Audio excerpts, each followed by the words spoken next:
Morning. I am Stuart Wheeler, Chairman of Wiltshire Council, and I would like to welcome members and the public to this meeting on the 16th of May.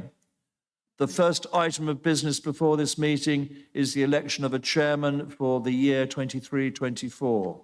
Are there any nominations for the position of Chairman of Wiltshire Council? I see Laura May's proposing, and second. Sorry, can you please say whom? I'd like to propose Councillor James Shepherd, please. Thank you very much. Do you have a seconder? Seconded. Are there any other nominations? When Councillor Hubbard stopped laughing. Okay, in the event, as we only have one nomination, I therefore declare Councillor James Shepherd duly elected as Chairman of Wiltshire Council, and there will be a short delay while he makes his declaration of office.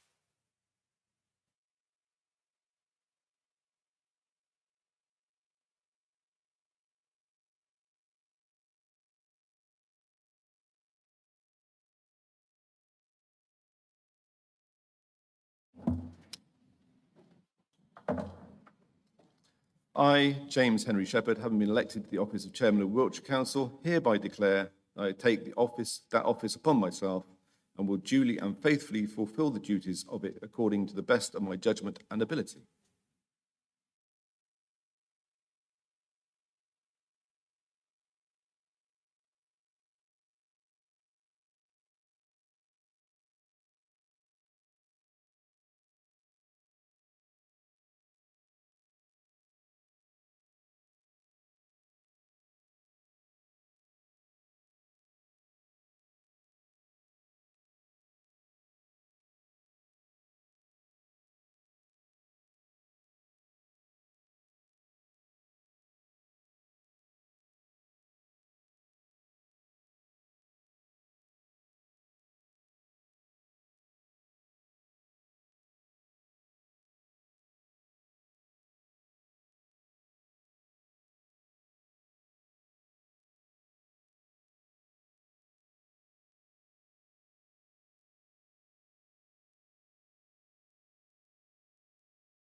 My first job as chairman really is to award Stuart with his chairman's badge for 2021-2023.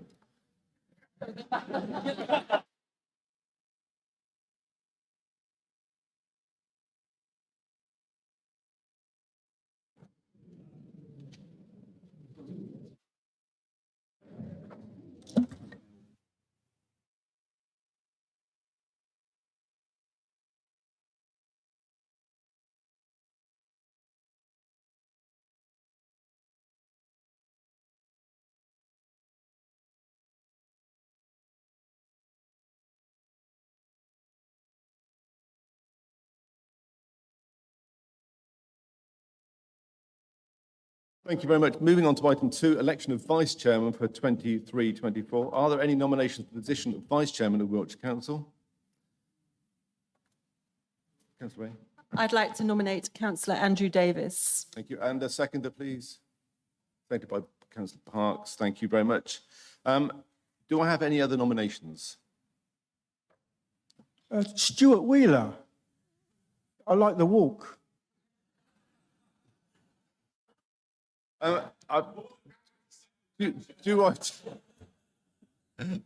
Do I really need to? Is this a serious nomination? Everything we do in council serious, Chairman. Thank you very much. In that case, we have 2 nominations. Does Stuart accept the nomination? Chairman, regretfully, I do not. Thank you so much. I'm very, very sorry to hear that, Stuart. In which case, as we only have one nomination, I therefore say that I declare that Councillor Davis is Vice Chairman for 23-24.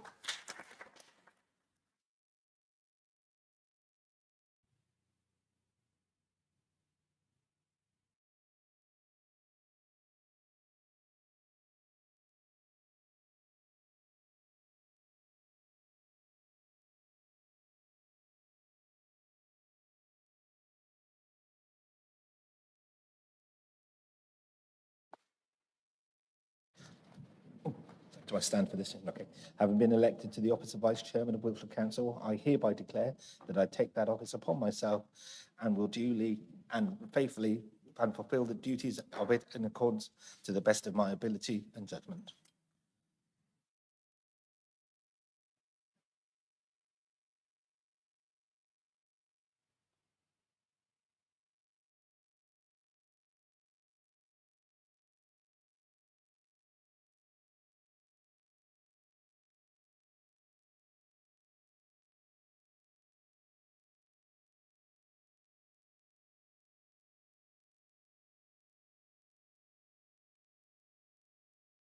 I would like now to say a few words about the outgoing chairman. I'd like to thank, on behalf of this council, our outgoing chairman, Councillor Stuart Wheeler. I would like to mention his in-depth knowledge of the Constitution and thank him for representing the council so ably at the many civic functions he attended during his time as chairman. I would also like to add my personal thanks to Councillor Wheeler for his friendship and good humour over the past 2 years. Can you please join with me in thanking Councillor Stuart Wheeler, Chairman of Wiltshire Council 21-23.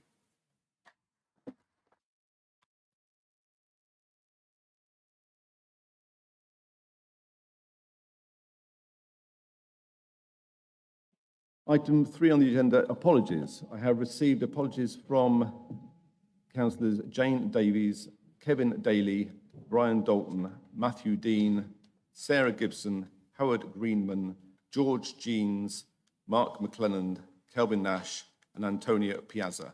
Are there any other absentees that we know of? Charles McGrath, I think, is also down. Yeah, Charles McGrath, okay. Thank you very much. If there are none others to be mentioned, then we'll move on to item 4, minutes of the previous meeting. I move that the minutes of meetings held on the 21st of February 2023, as contained from pages 7 to 46 of your summons, be confirmed and signed as a true and correct record. Second that, Chair. Thank you very much. Are there any objections to the minutes being approved by assent of the meeting? Yes, Chair. I just note on page 1 and on page 31, the attendance details, there's a couple of discrepancies there. I personally am listed as present on page 1, but not on page 30 on the table. Okay. We can correct that. Thank you Thank very you. much for bringing that to our attention. Any other discrepancies? If not, thank you very much. The minutes are therefore approved. Number 5, declarations of interest. Do members have any disclosable interest to declare to the meeting? I remind members that this includes disclosable pecuniary interests and other registrable interests as set out in the Code of Conduct. Unregistered. Okay, thank you very much. Moving on to Chairman's announcements. On the screen will be a list of some recent engagements that have been attended by the Chairman and Vice Chairman, which will be included in the minutes. I won't read through them all, but as you can see, there are quite numerous. And I think also the Councillor Wheeler went to the mayor making at Salisbury last Saturday, which is not on this. So thank you very much for all that hard work, Stuart. Thank you. We'll now move on to item 2, this Old Sarum Airfield notice of motion. Yesterday, the monitoring officer provided advice to my predecessor regarding agenda item 11, the motion for Councillors McLennan and Sample. As detailed in the agenda supplement, since publication of the summons, it has become apparent that 2 planning applications relating to the site have been submitted and validated. Paragraph 18.7 of Part 4 of the Constitution sets out the scope for motions which may be considered by this Council, which excludes those relating to any non-determined planning application, as is the case here. Given the potential to prejudice a live planning matter, on advice of the monitoring officer, the Chairman therefore ruled the motion as being out of scope for this meeting. But I would like to offer Councillor McLennan the chance to make a short statement. Yes, please. Thank you, Chairman. Appreciate that. Yes, I would refer you to the agenda for the detail of what would have been here, and it relates to the need for a community area management plan. I'm able to only say these words and no more, and I'll leave the rest for your thoughts and for ongoing actions by any of you if you so deem. Summary of the Atkins Heritage Assessment at Old Sarum Airfield. The airfield has been identified as one of the oldest surviving active airfields in the United Kingdom. It has been in continuous use since its origins as a training station for the Royal Flying Corps in 1917 and continued to evolve and serve the Royal Air Force, the British Army, latterly Old Sarum Flying Club. Since then, other flying activities and initiatives have taken place, although the usage currently is limited. The conclusion of the assessment was that because the airfield has retained much of its historic fabric, and because it is a rare, almost complete surviving example of a World War I airfield, it had the special qualities required for it to become a conservation area. The boundary of the conservation area covers the flying field. In World War I, there was not a runway. Planes just landed anywhere and took off anywhere on the field, depending on the wind and other conditions of the time. The World War I technical area, the remains of the administrative area, the machine gun range, and all the surviving domestic areas, properties, homes, dating from the 1920s to the 1960s. That's as far as I can say today. I thank the chairman for the ability to say that. There is much more that should have gone on and a debate that could have been had. I will leave the rest to you. Thank you, Chairman. Thank you very much, Councillor McLennan. We'll move on to public participation by item 7. At this point, I will explain how public participation will work for this meeting. Members of the public who have registered to make a statement will be called upon to speak under the relevant item for up to 3 minutes each. I remind speakers that any statements must relate to the item of the agenda they are speaking to, and that once their statement is concluded, they may not speak further on the item. We have received 2 public questions for this meeting, which were received in time to receive a written response. The questions and their responses are included in the agenda supplement. Unless requested otherwise, I will take the questions as read.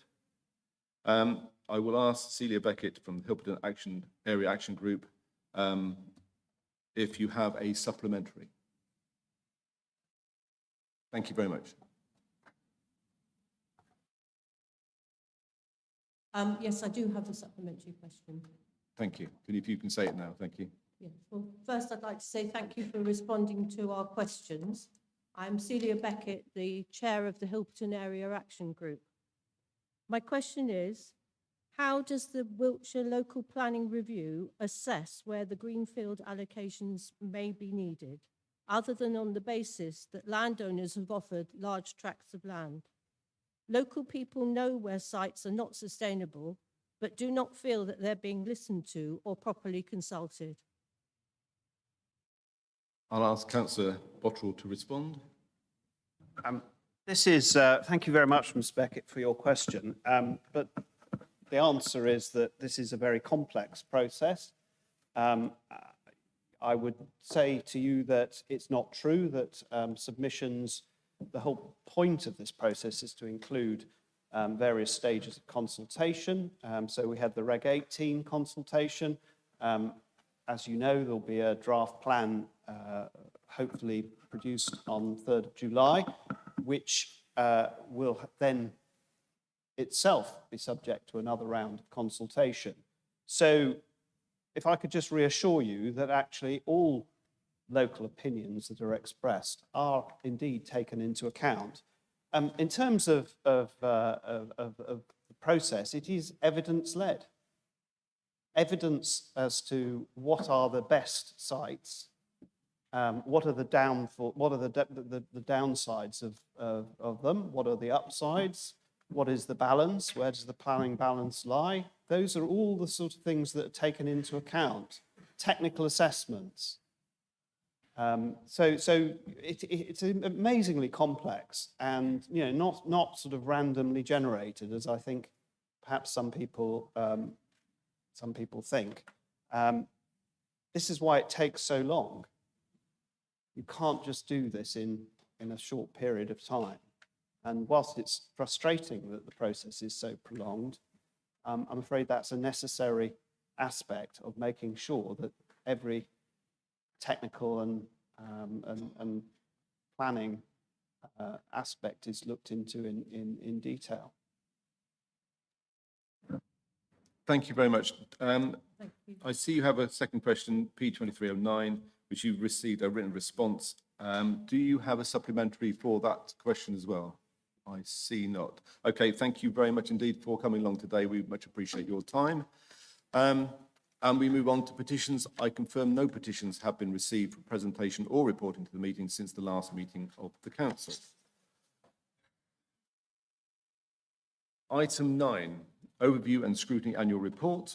I ask Councillor Graham Wright, as Chairman of the Overview and Scrutiny Management Committee, to introduce and move the annual report. The report for this item is at pages 47 to 52 of your summons. Councillor Wright.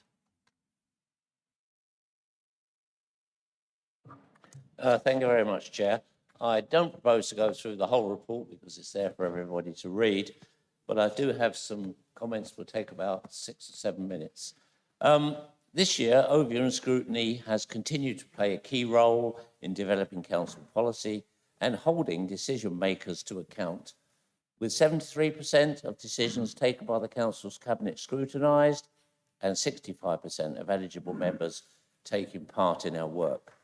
In November 2022, the LGA undertook a peer challenge review of the council, and its report commented positively on Wiltshire Council's overview and scrutiny function. My thanks go to councillors and co-opted members who led the function, the scrutiny team that supports our work, plus all those decision makers, witnesses and members of the public who have engaged in the process. For the year ahead, Overview and Scrutiny will be placing an increased emphasis on using data to inform our findings. We will be focused on encouraging even more councillors to contribute to the process using their diverse skills and experience to improve council policies and services for the good of Wiltshire residents. First of all, then, I would like to thank Councillor Chris Williams, who is the Vice Chair of Overview and Scrutiny Management Committee, and I would like to just bring out some key issues and items that the Overview and Scrutiny Management Committee has dealt with. We publicly scrutinise the annual budget proposals, opposition group amendments and key financial updates throughout the year. Thanks go to our financial planning task group chaired by Pip Riddell for the huge effort that's been put into that section. We introduced scrutiny of the council's complaints data, examining the complaints received across different services, how they are resolved, and how Wiltshire compares with other local authorities. We reviewed how to scrutinise corporate issues such as finance and resources, agreeing a new approach, introducing regular scrutiny of the council's new performance scorecard, flagging issues for further investigation by other select committees, scrutinising a new service devolution and asset transfer policy prior to its adoption, submitting 11 recommendations to the executive regarding how to implement it successfully. We adopted new meeting protocols with task groups and rapid scrutiny exercises using remote meeting technology where appropriate.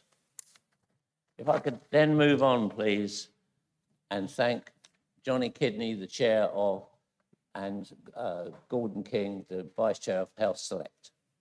Key items coming from Health Select.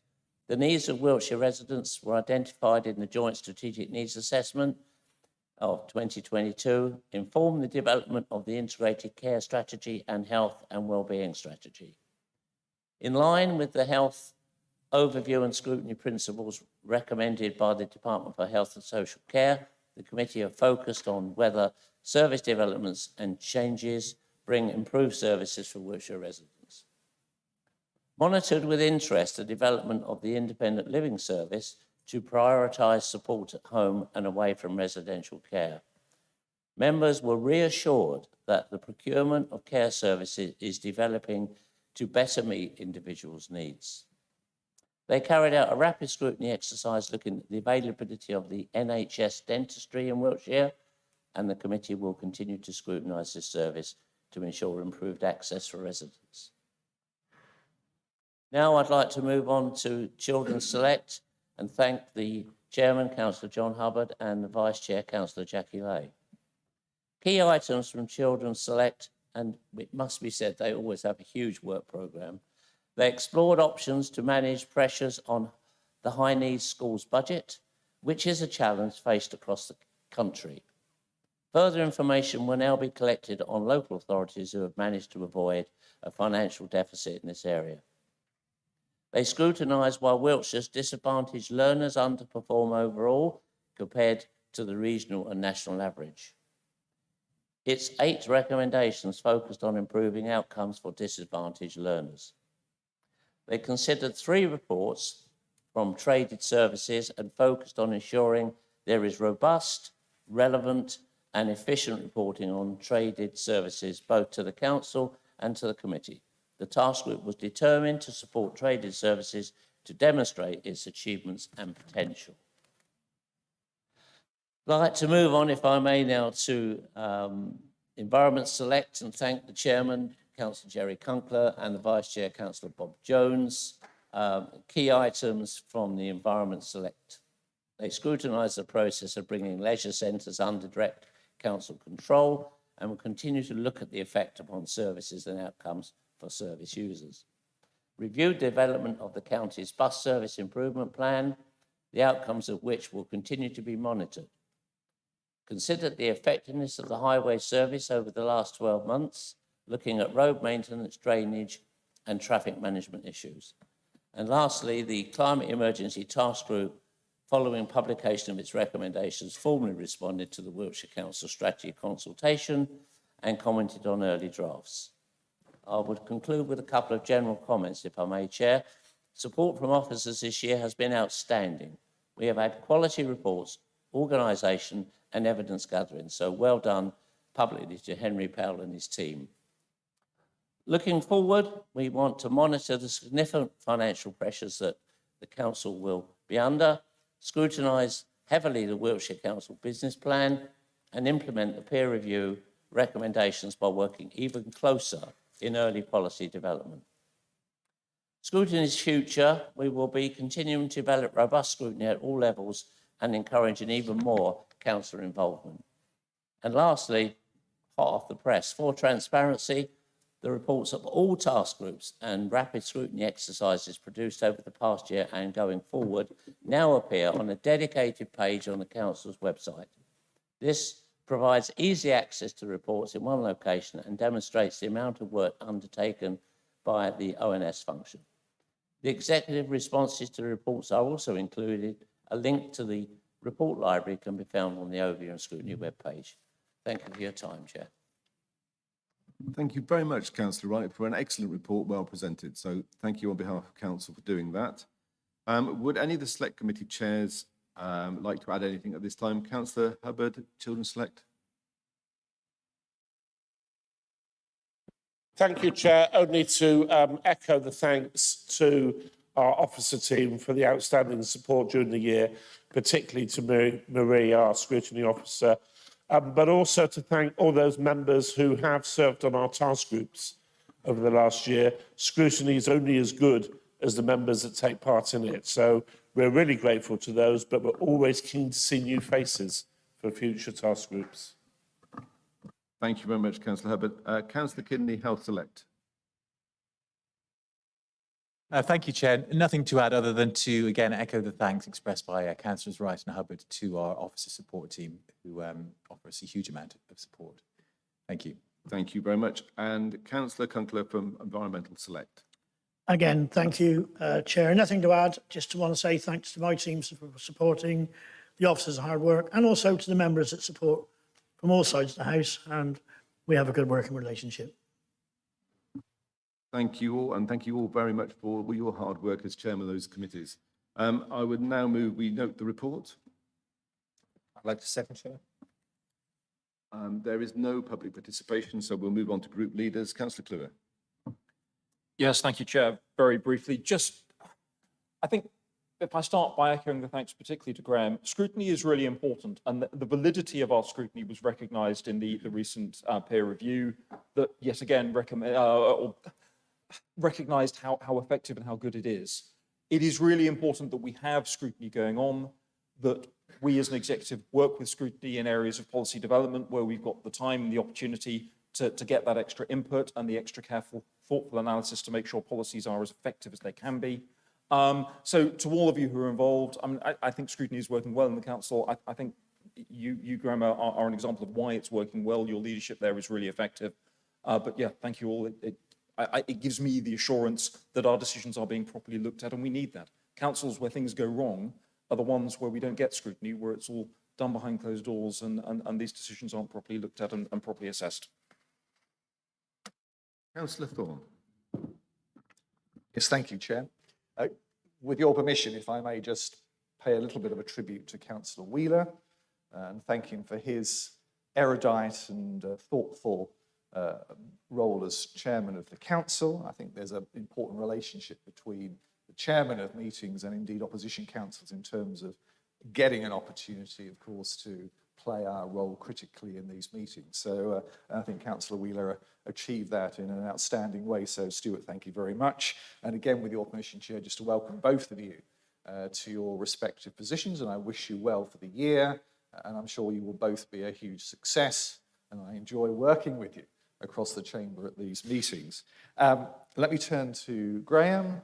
What more can I say about Graham Wright? Every year we gather to discuss the annual report, and every year we pile praise upon Graham, and I should do exactly the same thing this morning. So thank you particularly to Graham, who has a very tough job, I think, in terms of navigating often choppy waters through the council, through the various stakeholders and various elements. And thank you to members who participate in the select committees and to officers as well. And particular thanks to members who volunteer their time to be part of working groups. And I have to say, one of the stars of that is one of my colleagues, Councillor Ruth Hopkinson, who jumps at every opportunity to participate, and I congratulate her, and particularly on her outstanding scrutiny of the asset transfer process that she undertook earlier this year. The only other comment I want to make, and I do it in a friendly way, is my ongoing regular comment about our financial scrutiny. I think Pip and Gavin and co do a fantastic job in relation to the financial planning task group, but it's the kind of becoming a hoary chestnut, if that's the right phrase, in terms of whether we will get to a point, and I believe we should, in terms of a specific select committee that deals with finance. But I will leave it at that. I shall leave that to, again, the erudite thoughts of the chair of the committee. But again, congratulations. I'm delighted by the response of the peer review. Again, I wish you well for the year ahead. Thank you. Thank you very much, Councillor Thorne. Councillor Clark. Thanks, Chairman. Not much to say other than thanks to all the members and officers who are involved with scrutiny and what a good job they do. Thanks, Chairman. Thank you very much. Councillor Rogers. Yeah, thank you, Chairman. Can I add my congratulations and thanks to Graham and the whole of the scrutiny team for a real diverse range of services that have come under the microscope. I will add again an encouragement to members to take part in the scrutiny task groups. If you do really want to understand how this organisation works, it's one of the best ways to enhance your learning curve. And can also say, as someone who had a motion scrutinised through the budget process, I just want to thank Graham for the open and transparent way that was handled. Those who presented a motion like myself was given every opportunity to present my motion and have it friendly examined. So congratulations how the system works. Thank you very much. I will now open the item to general debate. Any member wishing to speak, please press your microphone button to be added to the queue of speakers.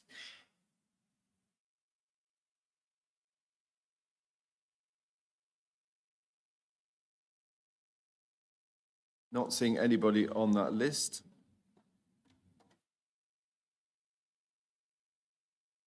Aha, we now have Councillor Ruth Hopkinson.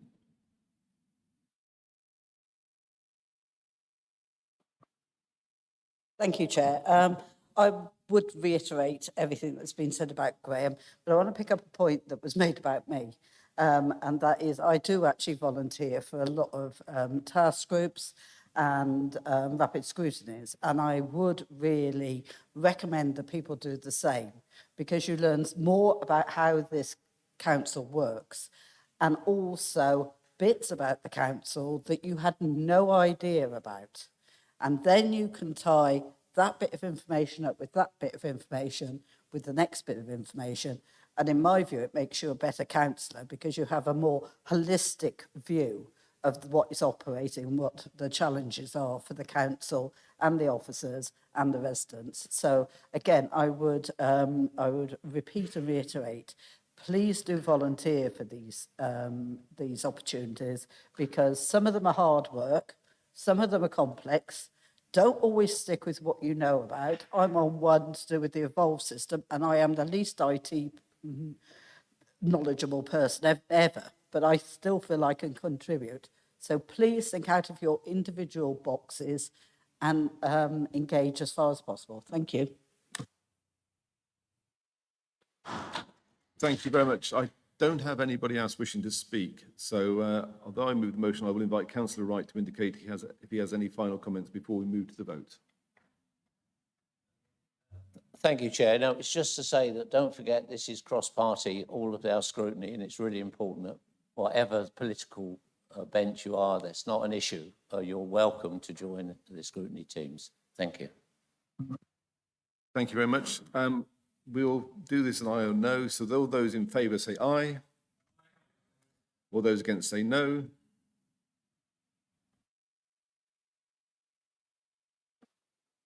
We'll now move on to item 10, the update on the Council's response to the climate emergency.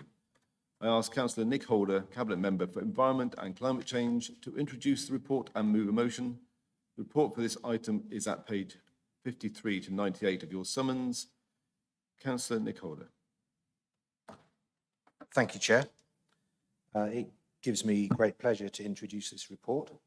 I don't intend to read every single bit of information in it. I'm hoping that members have read it.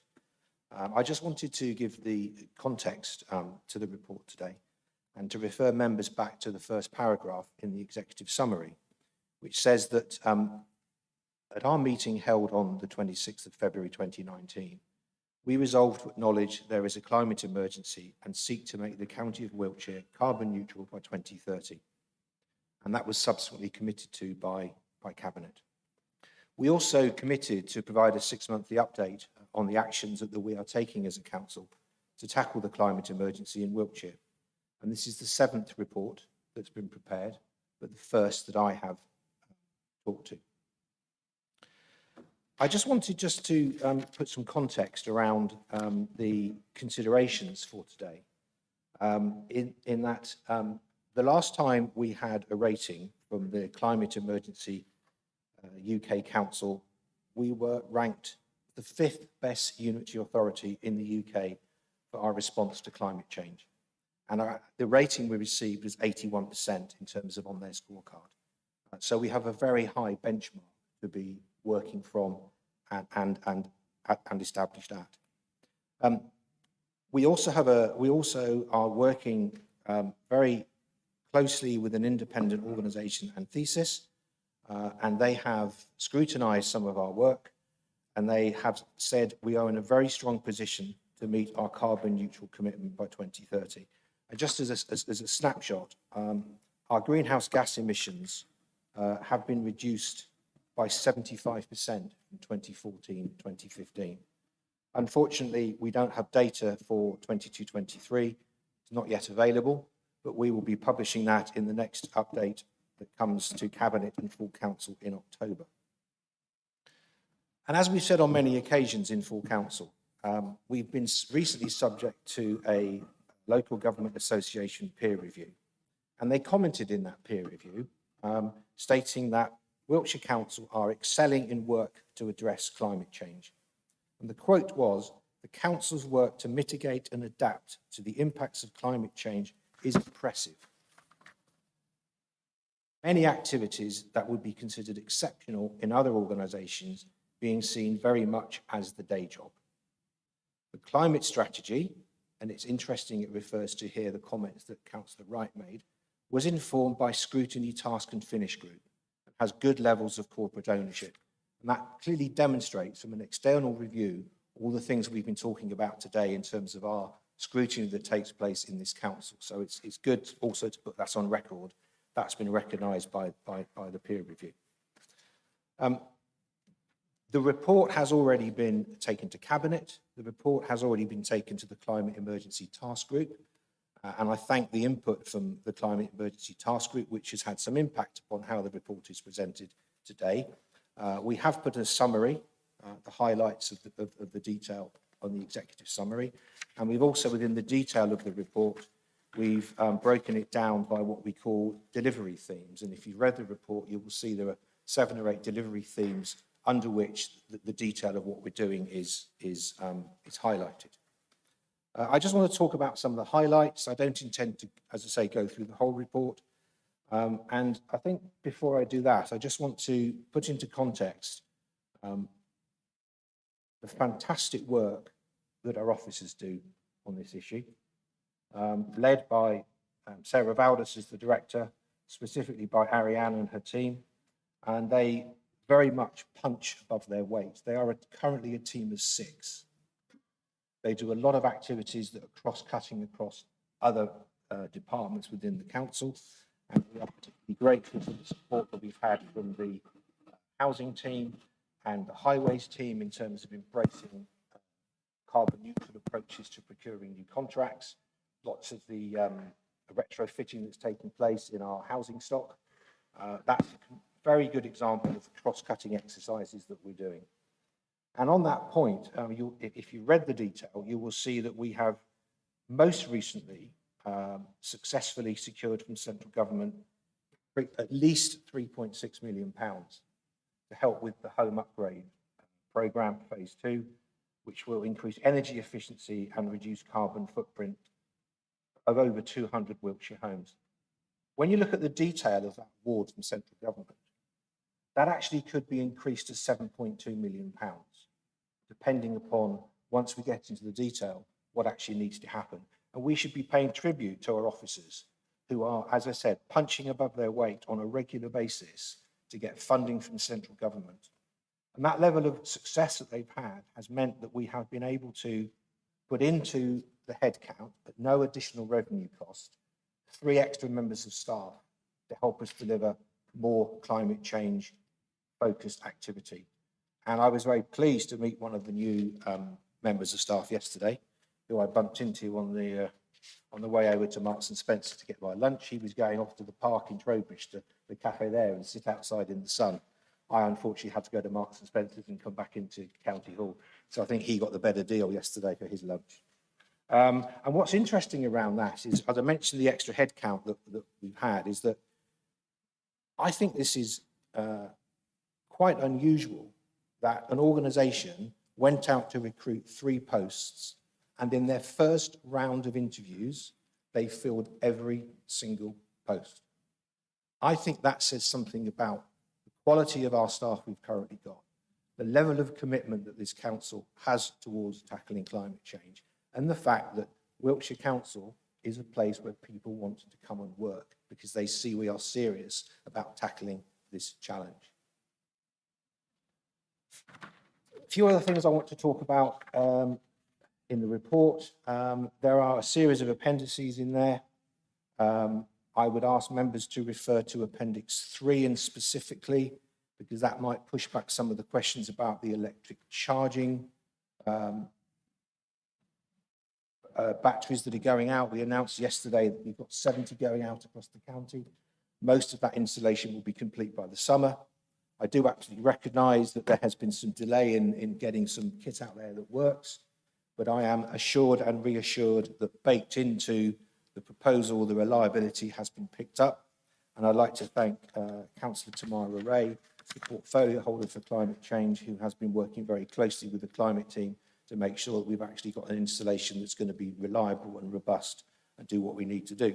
There is more to be done, but 70 is a pretty good start. And as I said, that will all be installed through the summer. I want to also refer people, if they're looking at the report, to Table 1, where it looks like the revenue spend for climate change may be significantly reduced. You can see that in previous years we spent a significant sum of money on addressing items there.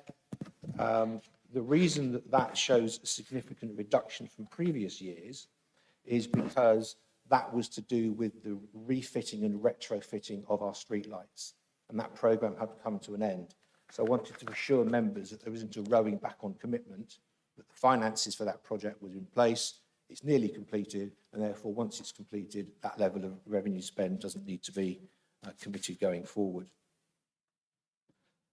I want to talk specifically, if I may, about schools. And in the report, there's a reference to some activity that's taking place with local schools. I'm really pleased because this actually is going to be in my division, but the next primary school that's going to be built in Wiltshire is going to be in Bower Hill. And that is being designed as a carbon neutral school. And it'll be the first of its kind, whether primary or secondary school, within the Wiltshire Council area. And let me reassure members that a member of the climate team will be part of that project team to make sure that school is delivered to the demanding and exacting standards that we require to get that delivered as part of our carbon neutral commitment. Final thing I wanted to say is if you look in Appendix 4, there is a significant information in there about the work that we're doing with our partners. What isn't in there is a reference to the work that we do with the Wiltshire Climate Alliance. And part of me is disappointed that they're not here today to scrutinise this report. But part of me is quite pleased that they're not here to scrutinise this report. And the reason I say that is that after the last cabinet meeting and before full council today, myself and members of the climate team on the 25th of April had a meeting with Bill Jarvis, who's the ex-chair of the Climate Alliance, Andrew Nicholson, who is the new chair, and Julie Staunton, who is their comms chief. And we had a very, very forthright exchange of views. We are absolutely committed to continue to work with them in a proactive way. And I'll just leave you with a couple of quotes. And I think maybe the reason they're not here today is because they went away from that meeting satisfied, still critical of what we're wanting to do, but being a critical friend.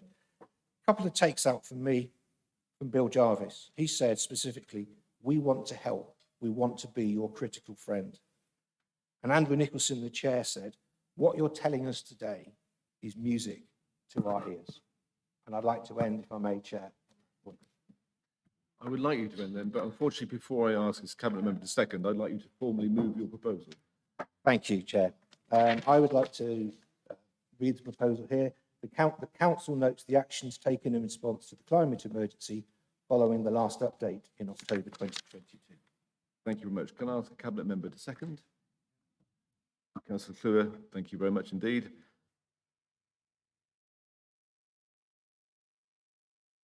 Oh, sorry. I don't believe there's anybody wishing to speak from the public, so we will now move on to group leaders. Councillor Cluer. Yes, thank you, Chairman, and thank you, Nick, for an excellent summary of our position. I won't spend a lot of time repeating all of it, but I do want to reiterate a couple of the key points that underpin the success that you've just heard about. We have not taken an approach to addressing decarbonisation to climate change based on dogma, based on saying, we will make the world perfect and we can do it because we know we can. We've taken an approach that's based on evidence, that's based on actual fundable solutions, solutions that for the most part save this council significant amounts of money, and also that are based in particular, and I'll give a small plug for it because it's just been re-released, on a report done by UK 100, which is a collection of UK councils working together on climate change. I chair the Countryside Climate Network there and I'm co-president of it, just for clarity. But they produced a report called Power Shift, which I recall reading in a car park while my daughter was doing cheerleading. It was so interesting. I didn't run. I normally went for a run that day. It was so interesting. I actually read it all the way through. And the entirety of our strategy initially was underpinned on that comprehension of the legal powers we had and didn't have and what we could genuinely do. They've just re-released it. If any of you who are keen and interested in following this area, I'd suggest you look it up. It's, I think, probably along with our local plan, the only printed document that I will, and our business plan that I have sitting on my desk. It really is critical stuff in terms of understanding what we can do to actually make a difference. And it's that deliverability, I think, that's key. And I think that's why we are now seen as a national leader in this area. And make no mistake, we are seen as a national leader in this area. That's partly down to the great work of Ariane and her team on delivering, on turning that strategy, that set of ambitions, but also constraints into something that's delivered on the ground.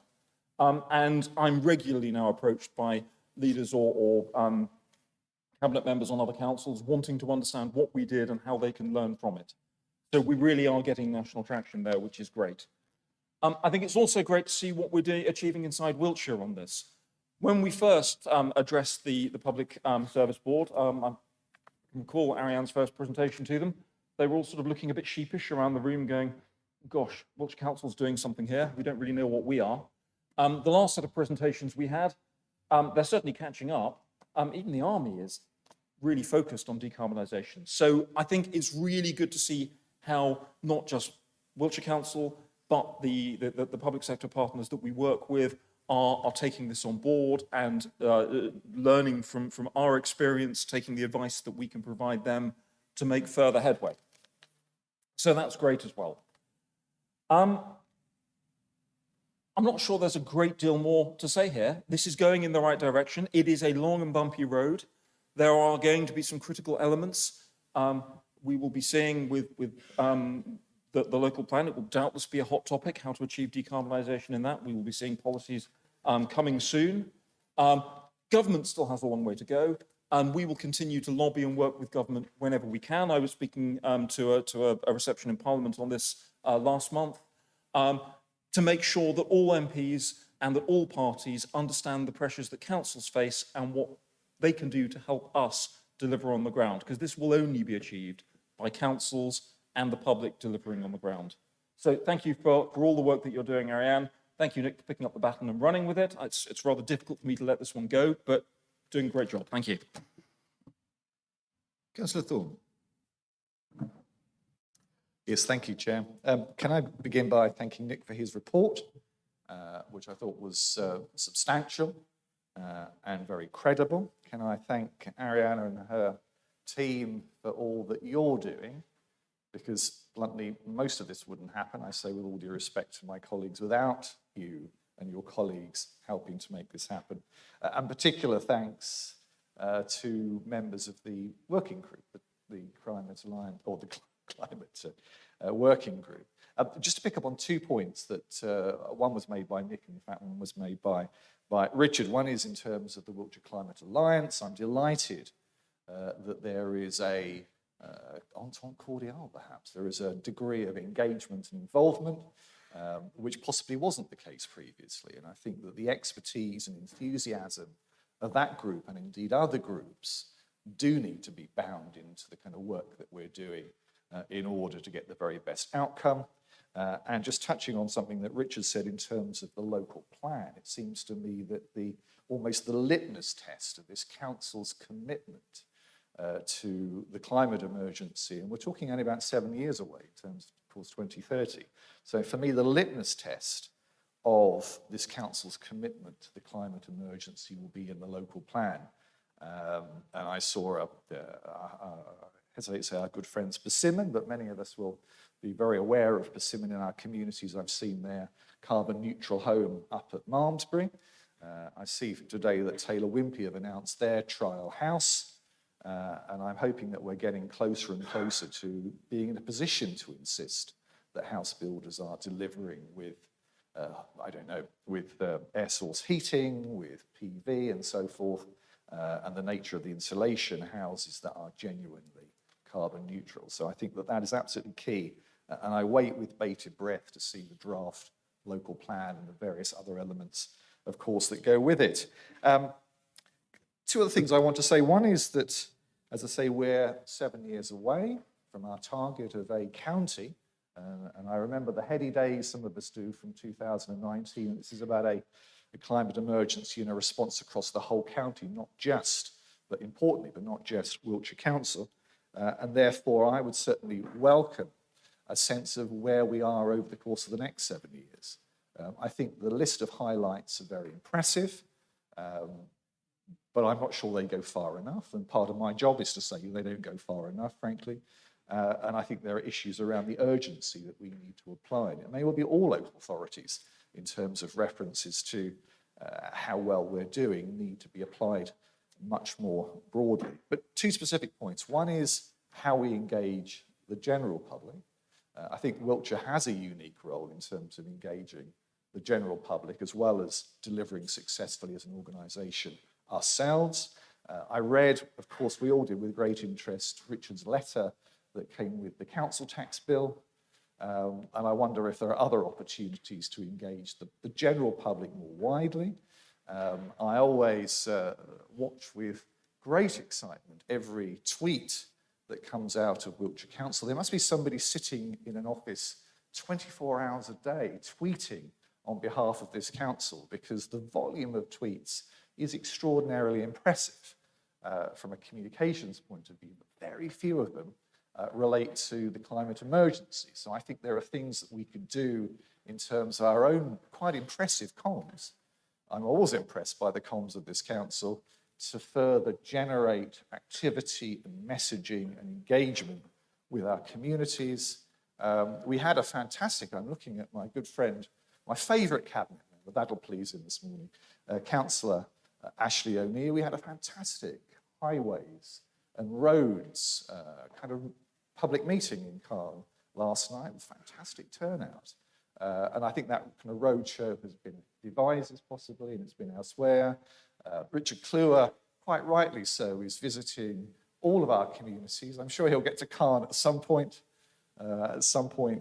in terms of his role as leader. I wonder if there's an opportunity for a roadshow around all the things that we should all be doing in terms of delivering our climate change objectives. So I think there are opportunities.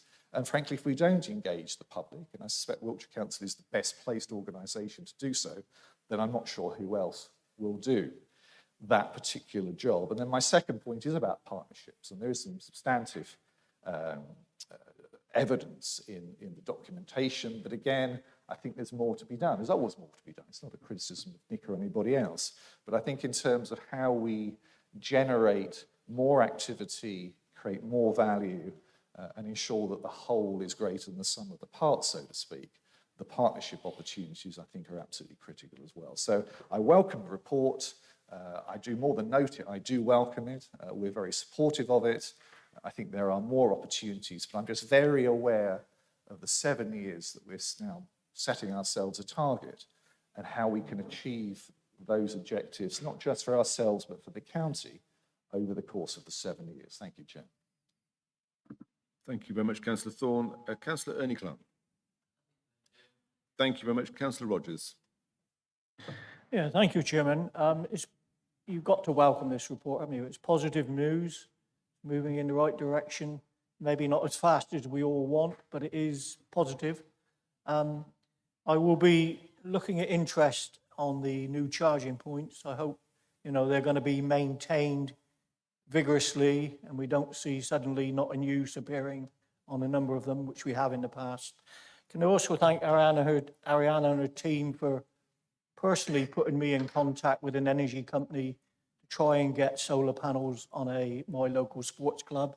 We're just beginning the investigation to see whether it's viable. And I think that's something for all of us in all of our communities. If you've got community buildings, sports clubs, there are opportunities out there, community trusts that can provide the capital to provide you with solar panels. And I think, if our scheme comes off in my ward in Bemerton, it'd be something maybe we could look at and roll out across the whole of the county. So thank you all for that contact. Thank you very much for those words. I will also call upon Councillor Graham Wright as Chairman of the Global Warming and Climate Change Emergency Task Group to speak before we enter debate. Councillor Wright. Thank you, Chair. First of all, I'd like to welcome and express the energy that Cabinet Member Nick Holder brings to this organisation. It's obvious his passion is there, and we have already linked up in an aggressive way to work Cabinet to scrutiny. The Climate Emergency Task Group discussed the update report at its meeting on Friday, the 28th of April. It's heartening to see how the Council's approach to tackling the climate emergency is beginning to be embedded into everything that the Council does. This is reflected in the impressive range of programmes and projects set out in the report. The cross-party task group raised questions about how the Council intends to support the agricultural sector to adopt more carbon neutral practices about the Green Skills agenda and the Council's electric vehicle fleet, and how to work effectively with external partners, particularly schools. We're also glad to hear that the capacity of the climate team has been increased. The task group can see that progress is being made. We should not, however, be complacent. It's clear we have a long way to go, but progress has been made. We must not forget to focus on what the rest of Wiltshire is doing, because our commitment was for Wiltshire, not just Wiltshire Council. But in a nutshell, we consider it very well done so far. Thank you, Chair. Thank you very much. I will now open the item to general debate. Any member wishing to speak, please press your microphone button to be added to the queue of speakers.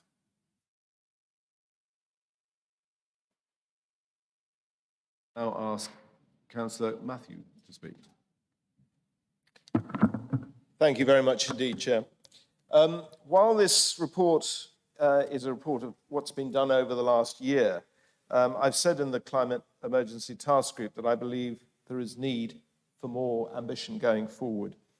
Changes in agricultural practice with regenerative agriculture offer huge potential in our agricultural county for carbon sequestration. Increasing the depths of our soils in Wiltshire by just 1 inch, for example, would sequester as much as 60 million tonnes of CO2 each year in our county alone. AD anaerobic digestion plants in the county offer another possibility for carbon sequestration. The Bromham Farm AD plant just north of Devizes, for example, produces enough methane at the moment to supply around 4,500 homes. What is not often talked about is the fact that as much methane is produced, approximately an equal quantity of CO2 is produced, and this is at the moment vented to the atmosphere.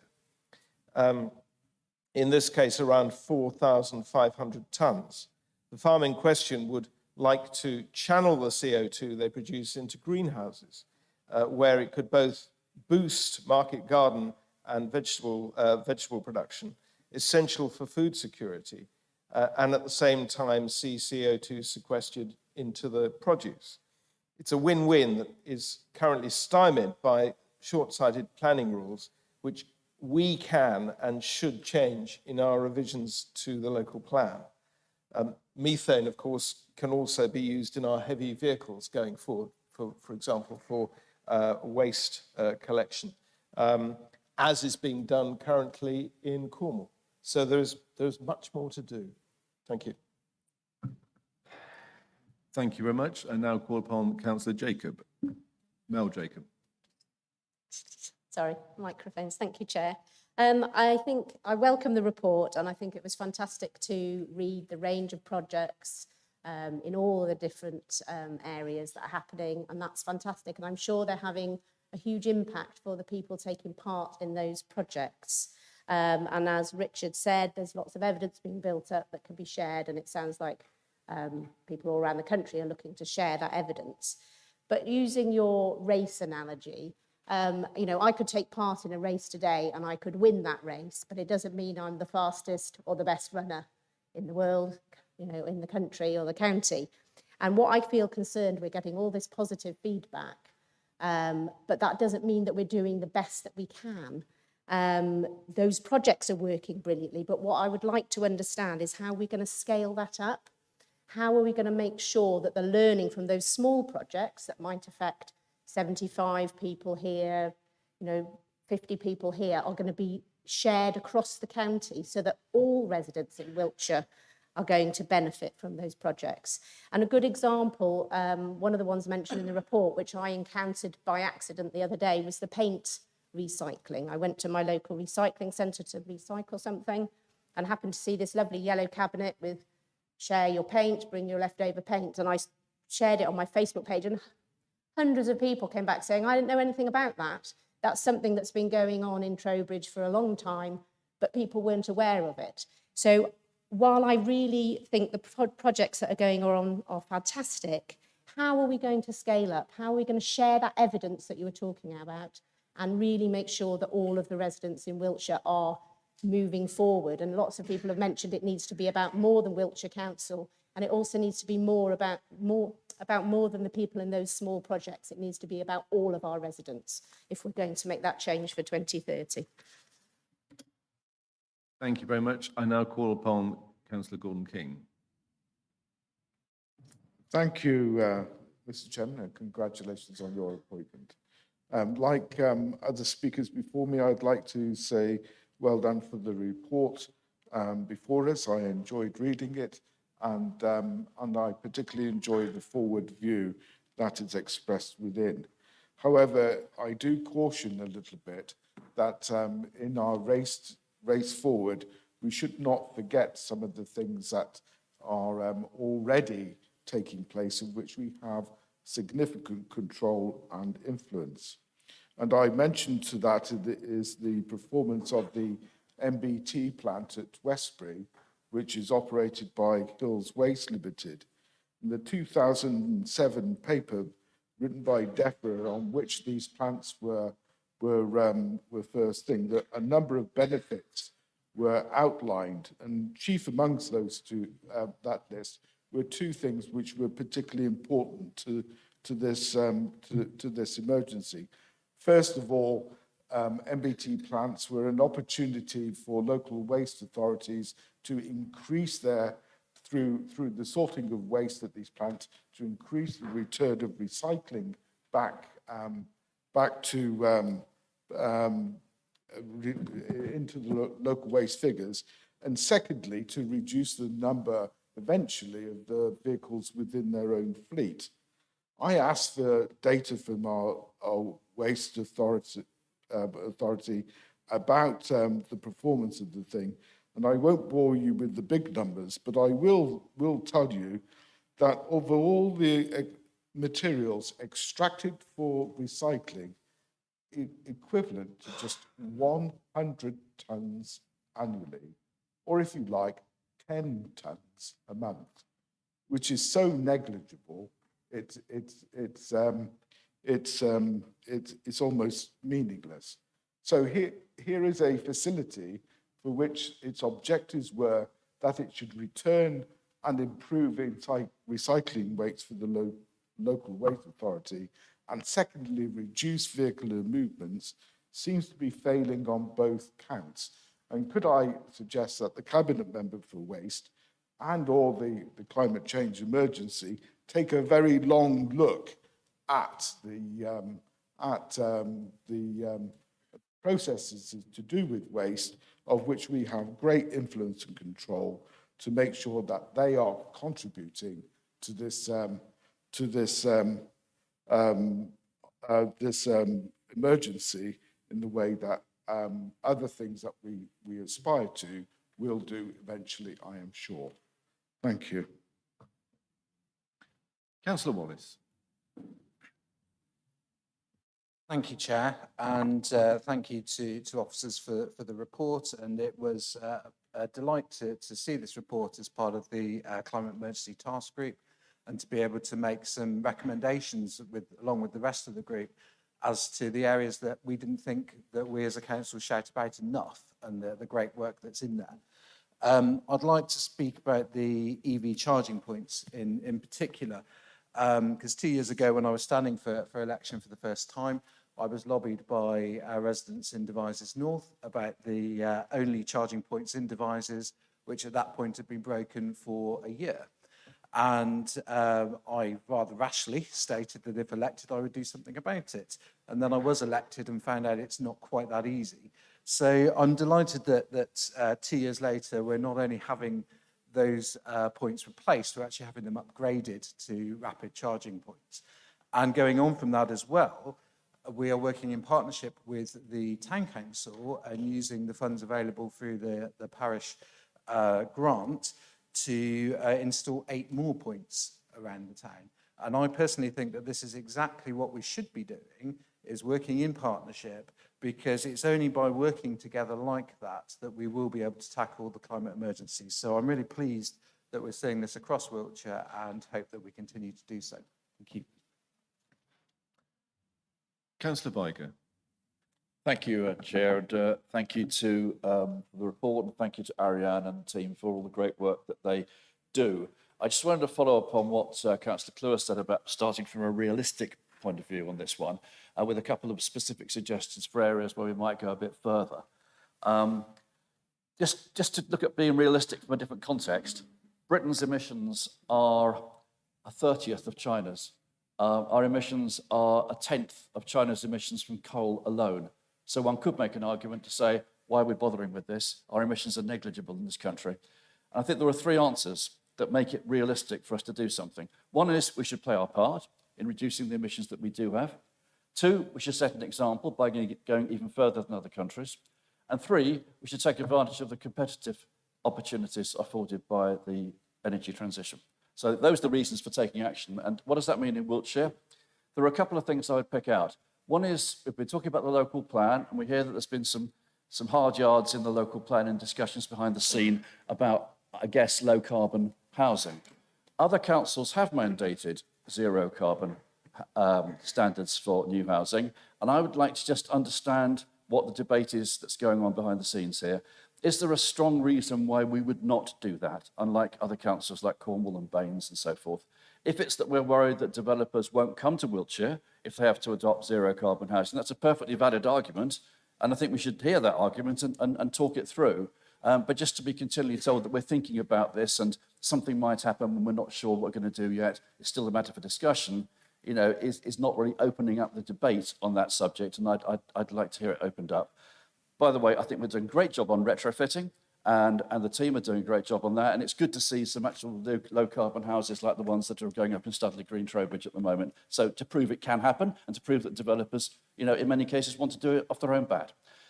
There's another area that was in the last 6-month climate update, but didn't appear in this one, was a reference to a green skills action plan. Now, that was dropped from this update, I understand, and thanks to the team for pointing this out, because the local enterprise partnership, the Swindon and Wiltshire Local Enterprise Partnership is being disbanded, and therefore the green skills issue, if you like, has moved over to the Business West Local Skills Improvement Plan. But that's not a plan on green skills alone, that's a plan on skills generally, all sorts of skills, and so we've kind of lost that bespoke green skills plan. Now, I think it's something we should be focusing on. A resident emailed me, someone who'd been on a climate assembly, and said, wouldn't it be great if the Cooper Tyres site in Melksham could be taken over by Wiltshire College as a training centre for people to train in green skills, putting together solar panels, energy efficiency, working on EVs, etc. And I replied, well, that's probably in the kind of Alice in Wonderland, White Queen, 6 impossible things before breakfast kind of category of suggestions. Too many things need to happen at one situation to get that to happen. But the vision was right. And I would love to see the council be more proactive in actually developing a green skills plan for Wiltshire, because this is the area where Britain could be competitive. We could punch above our weight. Wiltshire could punch above its weight in producing sustainable jobs, the sustainable jobs of the future. We already have a lot of high-end manufacturing going on in Wiltshire.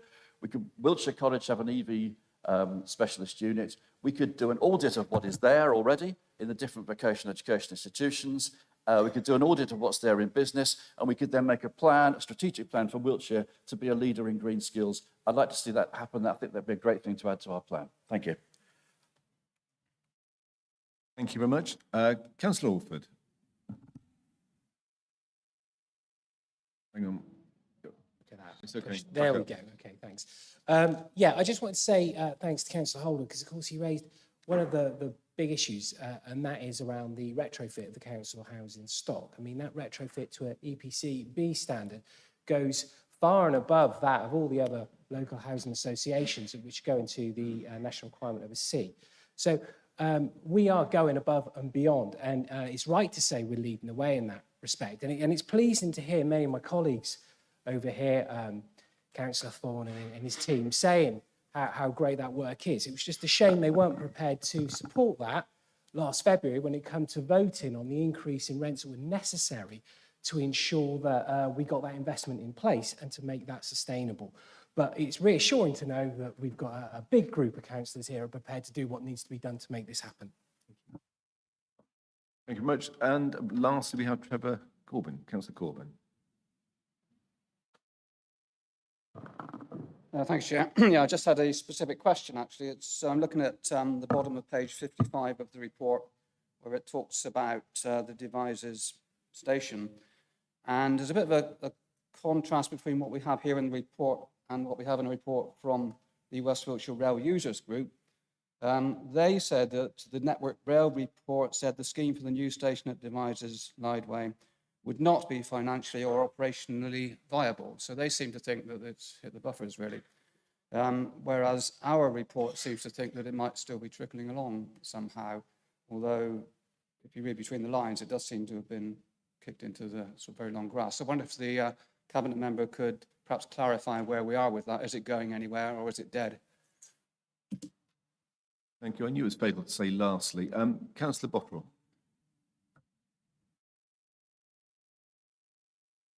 It's not on. Oh, it's on now. Sorry, I just come back quickly in response to the councillor raising the issue to do with the local plan. You know, I'm sorry, this sounds a bit like a crack record, but he just will have to wait until the 3rd of July when all will be revealed. But if he's looking for the direction of travel, then he perhaps should be directed to the Reg 18 report, which has previously been presented to this council. Thank you. Councillor Ray. Thank you, Chairman.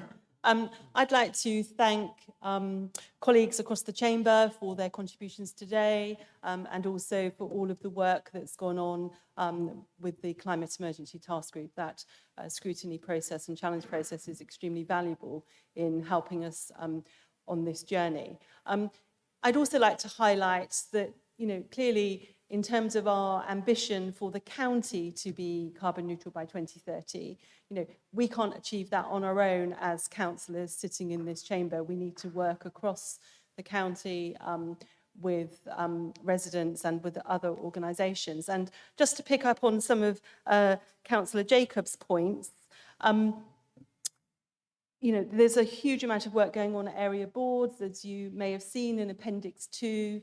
Many area, or all area boards, all 18 area boards have the environment as a key priority, and there are projects going on in each area. Many of you in this room are dual-hatted, and you know the role of our town and parish councils in helping to move forward is vital too. A good deal of work has gone on with town and parish councils. You may have read that 32 councils attended a special event, and there's a follow-up on that tomorrow. So I'm really looking forward to seeing more action, but as Councillor Jacobs particularly said about sharing best practice, sharing learning, etc. I also wanted to reflect on the fact that I absolutely agree, and as officers know, the achieving comms cut-through, as it's known, in this space is really hard. There's an awful lot of stuff going on, and I don't suppose that everybody read this pretty weighty report here. So I'm really pleased that the officer team are taking away the challenge to improve our communications in this area. It's absolutely vital. And just one other point that you may not have picked up on, we do have a very active climate and environment forum. It was a commitment from the climate strategy. So the Climate and Environment Forum meets 4 times a year. This year already, this is a group of lay people, not climate activists or experts at all, just people who want to know what they can do and to give us feedback on how we can help land those messages. This year already, the Climate and Environment Forum has considered air quality, and then a couple of weeks ago, challenges with waste and recycling. So there's a lot going on. Thank you for all your support. And I look forward to making further progress towards the ambitions that we have set. Thank you very much. With no further councillors wishing to speak, I'll ask Councillor Holder, as mover of the original motion, if he has any final comments before we move to the vote. Thank you, Chair. Yes. First of all, thank you, Councillor Ray, for picking up some of those issues. I will try and go through the questions that have been raised. Let me talk, specifically speak to a number of comments that have been made about how we can be better engaged with organisations across the county rather than just what we do ourselves. And Councillor Ray has talked about the communication from the council. I think there's a couple of things I just wanted to add. We are already in dialogue with the military, who, as we know, are a significant landholder in the county. We've already had one meeting with their climate change team there. We were due one, I think, last week or the week before, but it was cancelled because they've newly appointed an officer. So we're going back to have a conversation with them and see what we can do to help support them. They do have a commitment to reducing carbon, but we also need to recognise that they also have a set of logistics to do as running army bases. And they have an interesting challenge, the barracks we went to, where unfortunately they have a challenge where they can't provide we would deem to be sensible accommodation for all of their offices, and some of the accommodation that's still there that the army have still doesn't have hot running water or decent electricity. So there's a bit of a dichotomy for them there, because on the one hand they're saying absolutely we need to understand how we can maybe retrofit or put solar panels in some of our buildings, but at the same time we need to find a way of making sure that we've got, you know, reasonable homes for them to live in. But that's something they left with us, something we're aware of, and it'll be interesting to see what the second meeting is that we have with them in terms of what they say about that. In terms of the communication piece, one of the benefits of the meeting, one of the many benefits of the meeting that we had with the Wiltshire Climate Alliance was they are actually an alliance of 40 disparate groups across the county. And I wasn't aware of that until I met them. They have 500 active members, and they're a bit like a spider's web. They have kind of contacts into parts of the county that we can't reach as a local authority.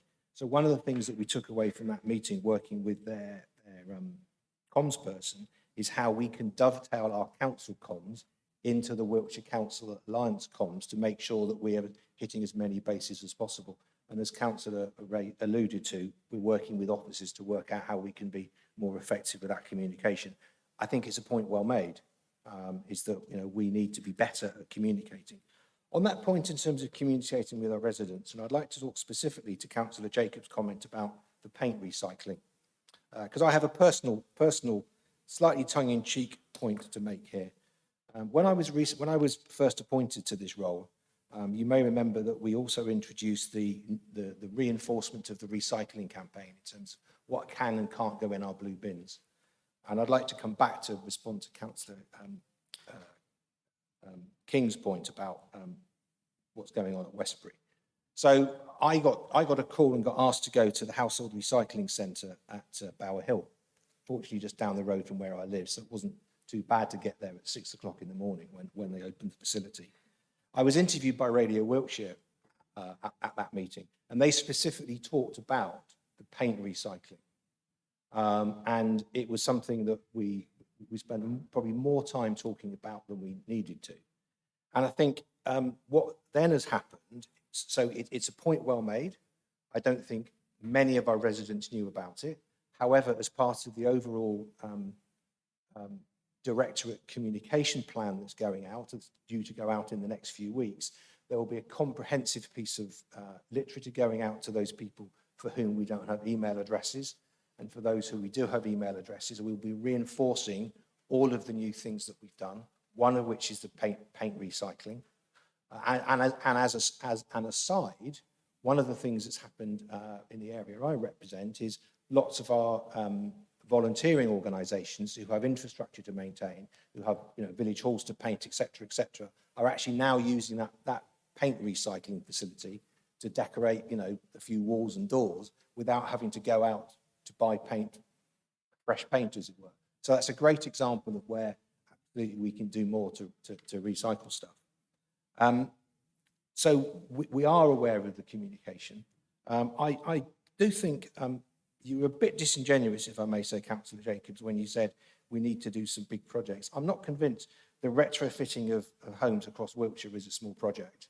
And I think the fact that we've been awarded at least £3.5 million by central government would suggest that central government have a view that actually it's a really big, logistic, importantly funded project that we should continue. But we will obviously differ in our opinion about whether that's a big project or not. In terms of Councillor King, I'm sorry, I didn't really understand the point you were making about the recycling facility at Westbury. I'm really happy to have a separate conversation with you about it.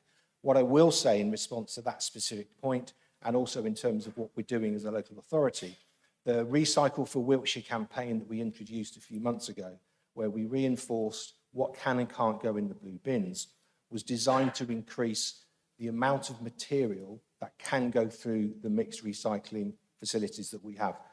Over the course of the last 2 years, during COVID and stuff, the amount of contaminated material has doubled. So currently, about 20% of the material that goes through generally the mixed recycling facilities across the county is rejected because it's either the incorrect material or it's soiled material. So we are aware that there has been a drop-off in terms of the quality of the recycling. That's why we've improved the campaign, and introduced the campaign, and I'm pleased to say that the contamination rates are starting to reduce. But there is more to be done, of that there is no doubt. You will see that we've recently introduced recycling batteries from the curbside, where we're asking people to attach them in a bag. There's some more stuff coming down the track in terms of a comms plan. I'm really happy to have a separate conversation with you and try and answer your questions and give you a broader aspect and insight into what we are trying to do. Your comment about vehicles is an interesting one, because we are required by law to offer recycling collections and household waste collections.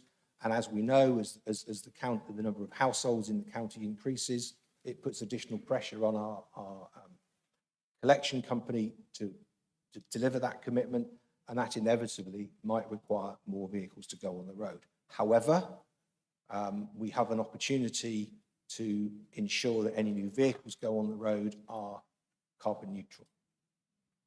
But I'm happy to take a separate conversation with you.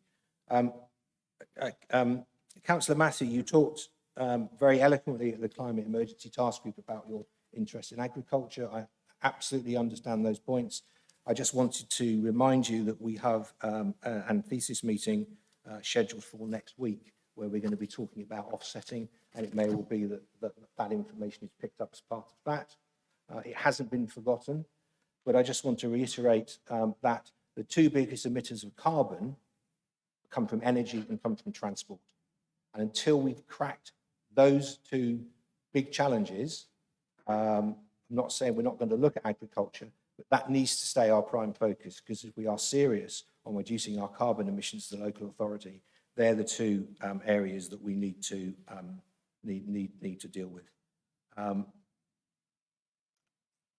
Your comments, Councillor Viger, about the Green Skills Active Plan, I'll take that away. I'll talk to officers about it, and we'll give you a response if that's okay, specifically on that point. Okay, thank you. I think that really, Chair, is everything I wanted to say. Thank you very much, Councillor Hodder. I will now move on to the vote. All those in favour say aye. Any against say no. The ayes have it. The motion is carried. Thank you very much.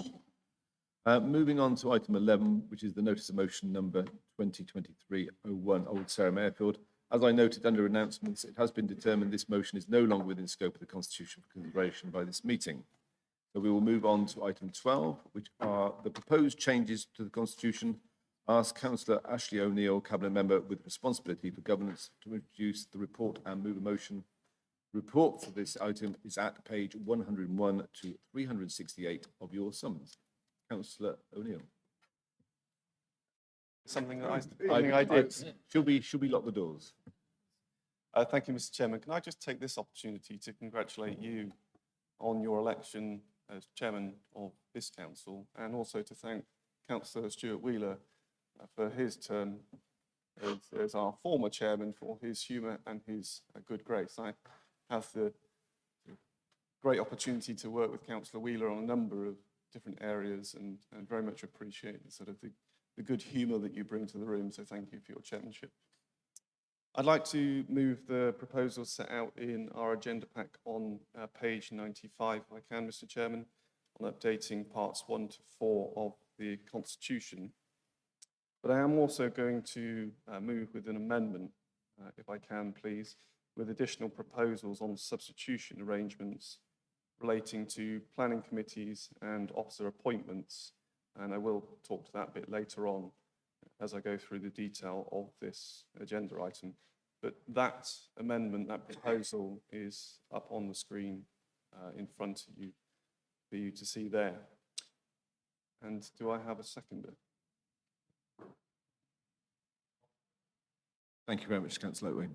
So, Mr. Chairman, before I go into the background of this agenda item and these updates to the Constitution, I have to say to my fellow Calne Area Board colleague, Councillor Ian Thorne, I'm delighted that I'm your favourite cabinet member. I had always feared that Councillor Dr. Mark McClelland was your favourite cabinet member, so I do hope that I'm not just your favourite because he's departed cabinet, and that I was always your favourite. But anyway, so a bit of background as to why this is on your agenda today. Obviously, the Constitution is our rule book, so to speak. It sets out how we operate, how decisions are made, and what procedures we follow as a council. We have an established Constitution focus group, and we are in the process at the moment of reviewing parts and protocols of the Constitution. So we are required to keep that under review regularly. That is good practice, and that's something that we're doing in terms of going through all those different sections bit by bit. Some members would say that they wouldn't want to be part of the Constitution focus group. It can be a bit of a dry subject, but those of us that are on it do take the role very seriously, and we look at these changes very, very carefully. So parts 1 to 4 that are before you today are the first tranche of proposed changes, so to speak. So we're looking to update and correct inaccurate references across the whole Constitution. Some of the sections have not been reviewed since the formation of Unitary back in 2009. There are lots of references in there that are old and out of date. Others are more up to date, obviously, as we've gone through various changes that have been approved by Council throughout the years. Further parts and protocols, in addition to parts 1 to 4, will come forward at later meetings throughout the year and into next, but obviously this is quite a time-consuming process to go through all of these documents. So these are the only ones that we have ready for you today. With this round of proposals, to be honest, most of the changes are very, very minor, and are correcting things like capitalisation issues, removing unnecessary words, or even adding words for clarity where we deem that something might not be sufficiently clear, or updating the text in the Constitution to reflect the actual practice that we follow where it's not currently outlined. So I don't intend on going through it page by page. I'm sure we probably don't all want to be here for hours and hours. You've got the clean and the tracked changes version in the agenda. but I will briefly just summarise a couple of areas, if I may. So on part 1, the current part 1 of the Constitution is titled as Summary and Explanation, but actually in practice it only summarised essentially limited sections of the wider Constitution and duplicated details that were set out elsewhere in other parts of the Constitution. So in reviewing part 1, we thought it would be more useful to use it as an introductory section to list every part of the Constitution and then in particular highlight the purpose of each section so that you can just go to that summary and you can, if you're a member of the public or you're a member of this council and you want to be able to pick out where the information that you want to find might be, that it acts as a much better summary there. So that part has been entirely rewritten. The only significant piece of information previously contained within part 1 was the text relating to key decisions, and so that has been moved as it was into part 2, which is considered a more appropriate place for it anyway. So on part 2, that sets out the major rules and statutory responsibilities for the rest of the Constitution. So just a couple of changes I want to just highlight there. There's been some tidying up of information that's duplicated throughout that part, and in terms of area boards specifically and the standards committee where it was in multiple places in the Constitution. And there's a reference in there to statutory officer posts that's been updated. That was actually discussed at Staffing Policy Committee the week before last. That's all pretty formulaic. On part 3, that includes details of the terms of reference for council committees, schemes of delegation and other decision-making processes. There are a few more changes just to mention in here. One of them is a proposal from the Constitution Focus Group on a solution to address the fact that dual hatters that are members of both this council and city, town or parish council now need a dispensation from the dispensation subcommittee to be able to be in the room during an area board meeting where there's a grant from the relevant city, town or parish council that they are also sat on. That is something that I would argue was probably an unintended consequence, I think, of introducing the updated code of conduct that went through council at the back end of last year. So the proposed wording that we've put forward is allowing the monitoring officer to grant that dispensation for dual hatters without requiring the subcommittee to meet to follow that process, as that is quite a significant process to go through. The list of area board functions has been updated in that part to be in line with the latest area board handbook. A lot of the references in there were quite out of date. And then there's also additional proposed wording on the setting of area board agendas. Currently, there's nothing written down at all about how area board agendas are formed. And so we thought it would be quite good to outline exactly what that process is. And ultimately, if a majority of members on an area board would like something on the agenda, that is something that can take place. For example, a proposed topic for discussion, request for a briefing, a partner event, or other similar requests. And then just a note on indemnity, which is in there in part 3. So we are proposing to update the section on indemnity to include independent persons and members of the council, which is best practice now and would bring us in line with other local authorities and guidance that has come from the Committee on Standards in Public Life. I think it's fair to say the wording is pretty legalistic, and a briefing was held yesterday, so thanks to all those members that were able to attend. There was a significant number of you, and of course we circulated that recording late last night, so hopefully you had a chance to look at that if that's something that you wanted to. And then on part 4, that sets out the rules of procedure for full council and most of our council committees. In terms of changes to mention there, there's a clarification on how motions on notice should be moved. So, that when moved, only the formal resolution is moved and not the preamble, unless it is otherwise stated by the mover at the time that they move that motion. And then there's also further clarity in there about recorded votes on amendments to member motions, just to make it clear that those votes are also recorded. Just before I close, I just wanted to circle back on the amendment that I proposed at the start there in terms of substitution arrangements. what we are proposing is that we allow an unlimited number of substitutes to be nominated and approved by council for all planning committees. This is because of the high level of interest in those committees. We all know that they attract high levels of interest and they meet relatively frequently. So having additional substitutes would be advantageous. And then secondly, on the Officer Appointments Committee, an unlimited number of substitutes to be nominated and approved by full council. It's really useful that the relevant cabinet member is able to attend for any senior officer appointment when that committee meeting takes place. And at the moment, that's not possible, as we have a limit of 4 substitutes, unless there is a full council meeting taking place where those substitutes can be changed before the relevant committee takes place. So substitutes would still have to be nominated in the usual way and approved by council, so it isn't just a blanket, anyone can substitute for those committees, but essentially there just wouldn't be a restriction on the number of those members that are nominated for those committees. And of course, they would be nominated in the normal way that they currently are. So I did run that by the Constitution Focus Group members yesterday. Nobody came back to me and said that that was an issue.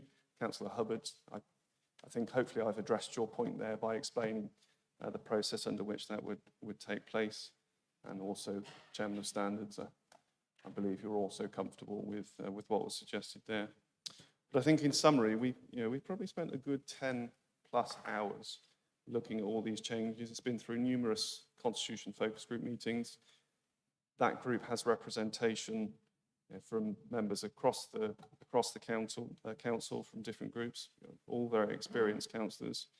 And we do take a very collaborative approach and try to come to consensus. And I think that's something that we've certainly achieved here. To my memory, there's nothing outstanding here that we're proposing that any member of the Constitution Focus Group has said they're not comfortable with. It has, of course, been through standards as well, so the usual process. And I think it's probably fair for me to just turn to one of our officers now and to Kieran and say, thank you, Kieran, for the huge amount of support, advice and guidance and everything that you've done for us on the Constitution Focus Group.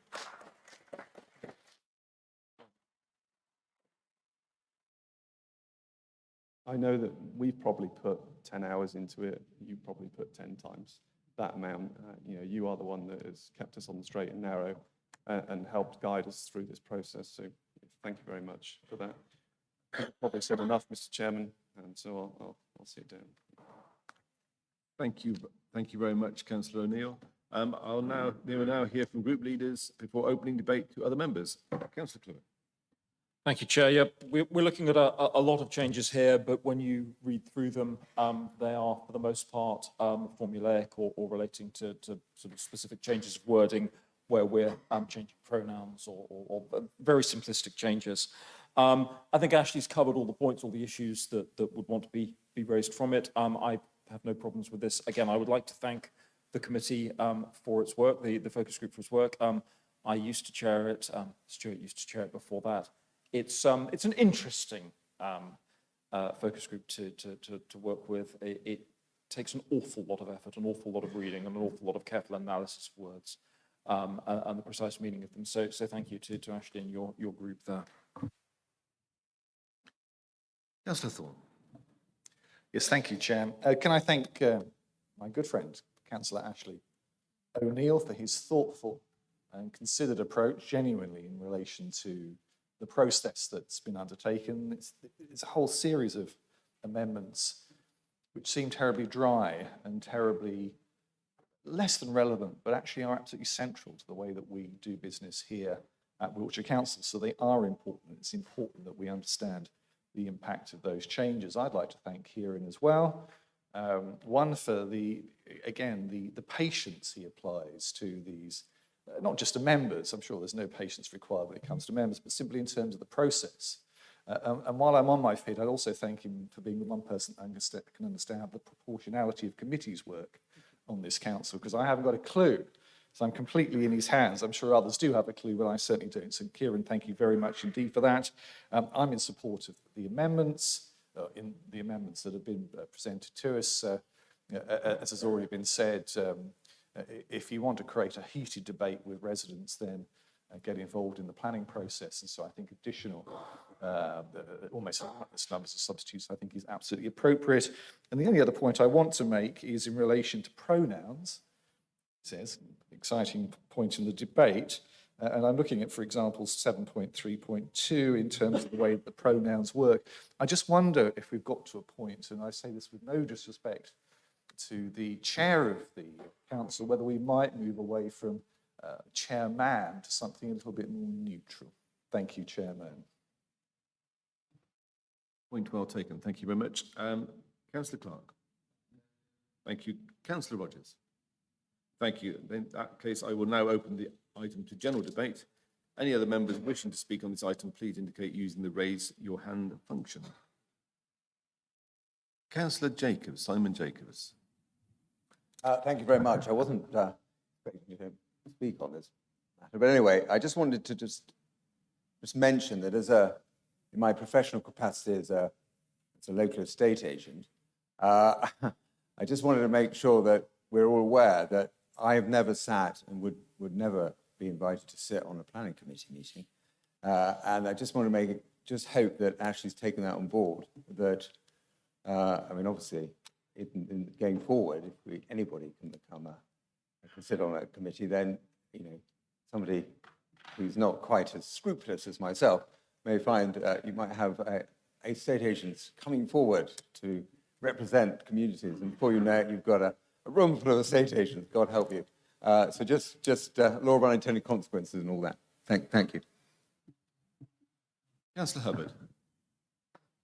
You'd have to excuse me for a moment, Chair. I'm just coming to terms with the thought that an estate agent might not be fully scrupulous. Chair, I just wanted to make a couple of points if I could. First of all, I wanted to echo the words that Ashley had said into the work that goes into looking. Nobody is ever going to win an election by saying that they sit on a constitution focus group. But I do think actually it's one of the most important roles that some members on this council can do, because the constitution is the rule book by which we conduct our debate. And there have been over the years some significant issues that have gone through that focus group. Councillor Britton, as the other long-standing member of that group with me, will remember we've been through some robust discussions, can I call them, about how things will end up. And whilst it does end up with consensus, and you're correct, Ashley, in that, there's a lot of debate that goes on behind the scenes.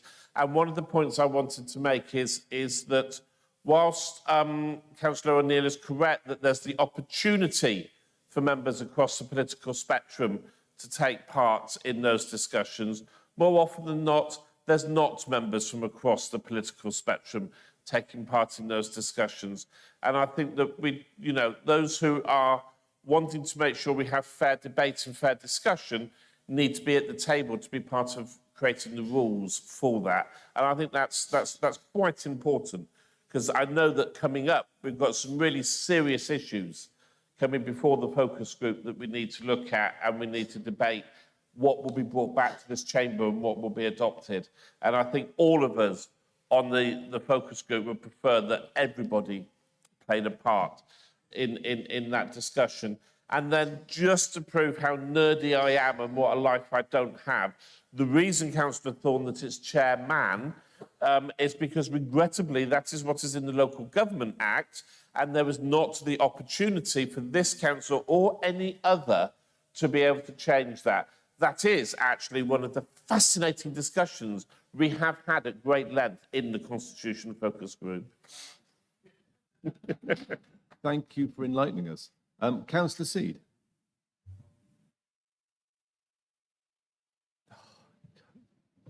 Not pressing the button. Hang on. Microphone on? It was. How appropriate to follow Councillor Hubbard in this. It's an interesting day, and one I've learned that I really must get here earlier if I want to find a seat, because the swelling Conservative ranks have made it not as easy as it was. I'm delighted to be sitting next to our latest Conservative convert in Councillor Jack Oatley, who joins a long list of Melksham councillors who've reviewed their political allegiances in recent years. However, to the issue at hand, I am concerned, as many of you know, at the constant gold plating of what was supposed to be a light touch part of the Constitution. I raised concerns at this area in October when we passed the new Code of Conduct, and have since engaged with the Cabinet member and Constitutional Focus Group on a number of issues.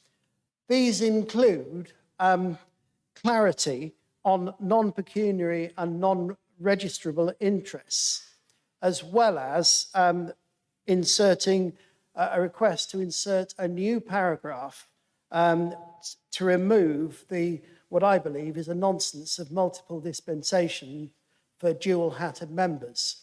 Many other councils have that paragraph in their LGA-based codes of conduct, which we can argue till the cows come home whether we approve of the LGA code of conduct, but that is where I believe that we should go.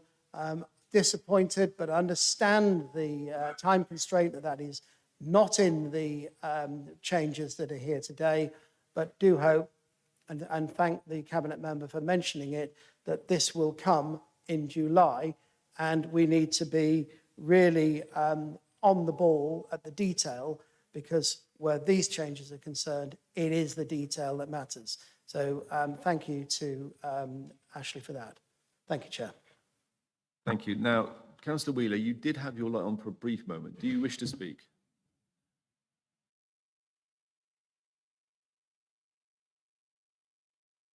Can we put Stuart back on again? Thank you. Thank you. Firstly, I would like to thank those members who've made some kind comments about my efforts to act as a fairly independent chairman of this council, and amidst some interesting scenes in my first, I think it was, council meeting when Extinction Rebellion were prominent by their presence. Turning to the Constitution Focus Group, I thank Ashley O'Neill for what he said. This is actually, as Councillor Hubbard knows, a subject close to my heart, as Ian Gibbons and I think, are the original authors of the Constitution as you see it before you, which was an interesting experience. And I stay on the Constitution Focus Group as a fond grandparent to try and make sure my child is not unduly abused in the process. I take the points Councillor Seed has just raised, and I note that we are in fact discussing potential wording in the area he is concerned about on Friday, and I hope to be engaging again in that discussion. I would say personally, and it's probably a professional idiosyncrasy, I actually find drafting stuff like this absolutely fascinating and trying to get it to work, and you probably need more like me. Thank you. Thank you very much. Councillor Newbury. Comments of Councillor Seed, and I haven't changed any of the views that I expressed on the Code of Conduct matter when we debated it last October.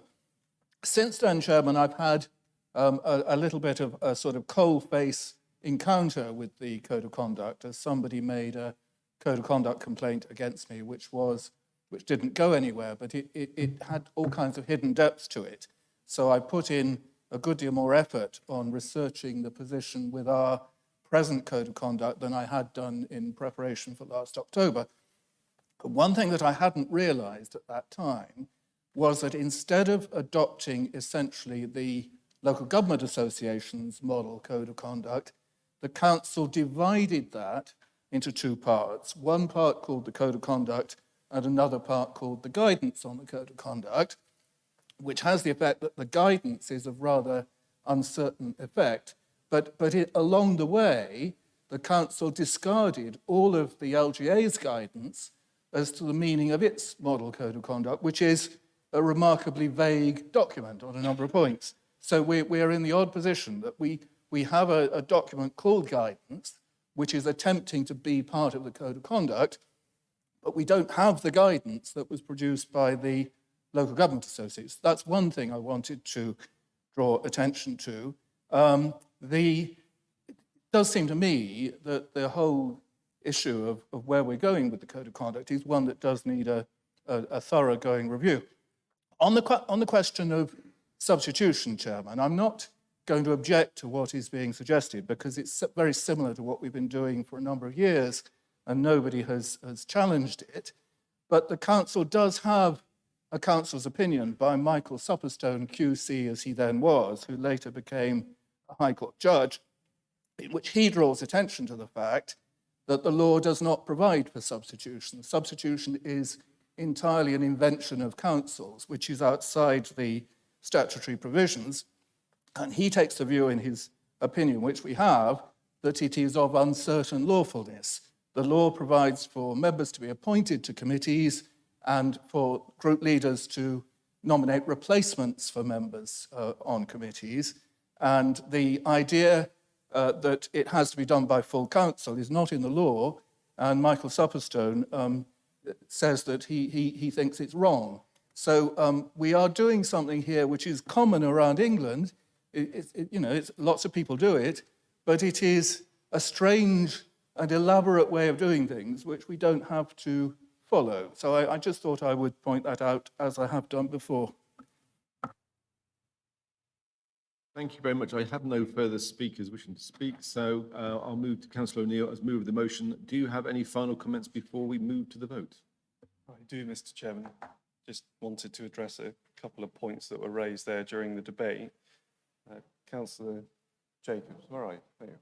And just to say that the process for nominating the substitutes would stay entirely the same. It just means there's no longer a limit placed on the number of substitutes for those particular committees. So rest assured, your concern should not come to fruition. So just wanted to mention that, and thank you, Councillor Hubbard, for your kind words. I think they were kind words. I won't get into the discussion about sort of the representation and the attendance. That's probably one for another day and another discussion. And to Councillor Seed, I entirely get your point around the dispensations. We weren't able to bring something forward in time for this meeting. We do have it on the agenda to discuss this Friday about whether or not we can address the issue of dual hatters without requiring dispensations. So if you'd like to come along and listen to that discussion, you would be more than welcome. And then to Councillor Newbury, I'm not going to sort of go into the Code of Conduct debate here today. I think we had that discussion last October. There were those of us that were potentially nervous on the Constitution Focus Group about potential unintended consequences. And I think we do see some of those issues coming through. We are trying to look at them and address them. Obviously, it wasn't something that was presented by me. It came from standards. It wasn't sort of driven by the Constitution Focus Group. I mean, you're right that it's pretty standard practice, though, for substitutions across England to be done in this way. I mean, obviously, I'm not an expert on the matter of law, but very happy to continue the discussion with you offline if that's helpful. Thank you, Mr. Chairman.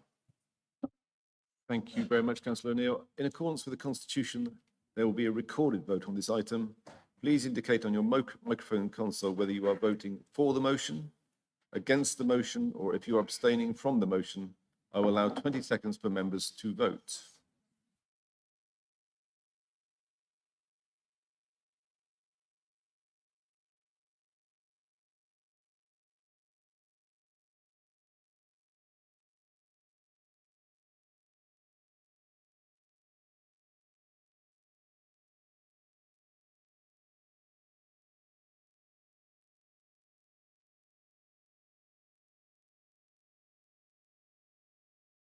Thank you. I can announce there are 80 votes for, none against, and 4 abstentions. Therefore, this motion is carried. Thank you very much. We will now move on to item 13, annual appointments of committees. This item includes the appointment of committees, reviewing the allocation of seats on those committees to political groups, item 13A, the appointment of members to those committees, including area boards, and also the Dorset and Wiltshire Fire Authority and other bodies, item 13B. And the appointment of chairman and vice chairman of committees, item 13C. A report on the various appointments is included agenda supplement, and I will take the items together. Group leaders agreed the final details on allocations of groups to committees this morning, and Appendix 3 to the report has been circulated electronically and will be attached to the minutes. Also circulated was the detail of which members would fill those allocated seats, which will also be attached to the minutes. I would therefore ask the leaders to move the overall appointment motion as detailed in the agenda supplement. Councillor Kluwer to move. Thank you. Can we have another member to second? Councillor Thorne, thank you very much for seconding that. There is no public participation. This item is for note, and therefore, following practice from previous years, I will not intend to call group leaders to speak or go into debate. I will first check if there are any last-minute changes to include. I don't believe there are. No, none at all. Thank you very much. As members are content, then we will move directly to the vote. Is the meeting happy to go directly to the vote? I take that we are. All those in favour, please say aye. Aye. Any against, please say nay. Any abstentions? The ayes have it. The motion is carried. Thank you very much. We move straight on to item 14, announcements from Cabinet and committees. On behalf of the leader, I would formally note, as this is the annual meeting of Council, that there have been no executive decisions taken and special urgency provisions in the last year. I'd also note that in March, the then chairman agreed that Cabinet member decision HSAAT 0123 was considered to be urgent, and as such, the calling period did not apply for that decision. Finally, I would ask the next cycle of full council meetings to be noted as the 18th of July 2023, 17th of October 2023, and the 20th of February 2024. Are there any Cabinet members or chairs of committees who would like to make any announcements? I do not see any. So we now move on to members' questions. 2 questions were received by the deadline in order to receive a written response. Those questions will be with responses are contained in the agenda supplement. 12 questions were received by the deadline in order to receive a verbal response. Those questions are contained in the agenda supplement and will receive a verbal response at this meeting. I remind members there is no debate on questions. So the first 2 are 2304. Carol King, you have received a written response. Do you have a supplementary? You do, okay. Thank you. Yes, just the last 2 words used in the response was once proven. And I would really just like to encourage Wiltshire Council to embrace innovative trials, be brave, take a risk, and, take part in them. And so my question is, can you give me an example of something, a trial we have taken part in to do with highways or perhaps other areas of the council, and just kind of give me an idea about the pros and cons of it, just for my own information and perhaps other people's as well. Thank you, Councillor King. Councillor Thomas. Thank you very much for your question. I'm not in a position to give you an answer, but I'll make inquiries of officers and revert. Thank you very much. Question 2305, Councillor Edward Kirk, sorry, you have received a written response. Do you have a supplementary? Yes, please, Chair, if I may. Please may I ask the Cabinet member, he struck a deal with Trowbridge, so they're taking on all the costs of cutting the grass and those things in Trowbridge. May I just ask if he's managed to cut a deal with Melksham Town Council, if they're interested in it, as he represents that area? Thank you. I don't personally cut deals with anyone, but Melksham Town Council haven't approached us. Thank you very much. Now we move on to question 2306. Councillor David Viger, you're to receive a verbal response to your question. Councillor Kluwer. Thank you, Chair. The numbers are changing all the time. It's about 2 weeks difference between the 2 numbers I'm about to give. A total of 1,374 Ukrainians have been in Wiltshire on the Homes for Ukraine programme. At the moment, there are 643 individuals, 297 families housed right now under the Homes for Ukraine programme. There are other Ukrainians still in Wiltshire who have moved on into other elements of that programme, but aren't with host families anymore. Thank you much. Councillor Viger, do you have a supplementary question? I'm happy. I don't want to keep members from their lunch with a supplementary on every one of these questions. So maybe if we took the answers to the questions, could I then ask for very short supplementaries, most of which probably a one-sentence answer at the end? If Councillor Clue is happy with that, then thank you for saving time. Point of order. Councillor Whitehead.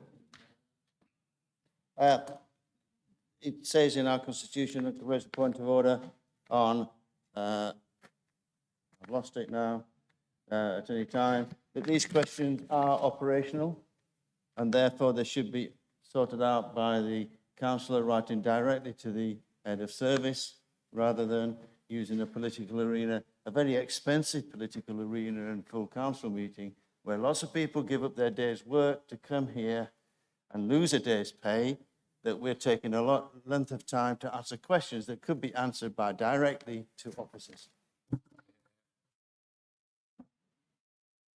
Thank you very much for that point of order. We have checked, but it does actually state that if the councillor is not fully satisfied with the answer, he has that right to come to council and ask the question. And that is what we believe is the case. No. Councillor Biger. No, in this case, I have had that situation before where I've been told the question's operational in nature, and I've accepted it, actually. I was not told that in respect of these. They just appeared on the agenda last night. Sorry, so I do not, well, I've not been told that these questions are just operational in nature. I'm happy to have asked them in good faith and to be given an answer in good faith, and I don't want to take any more of the people's time.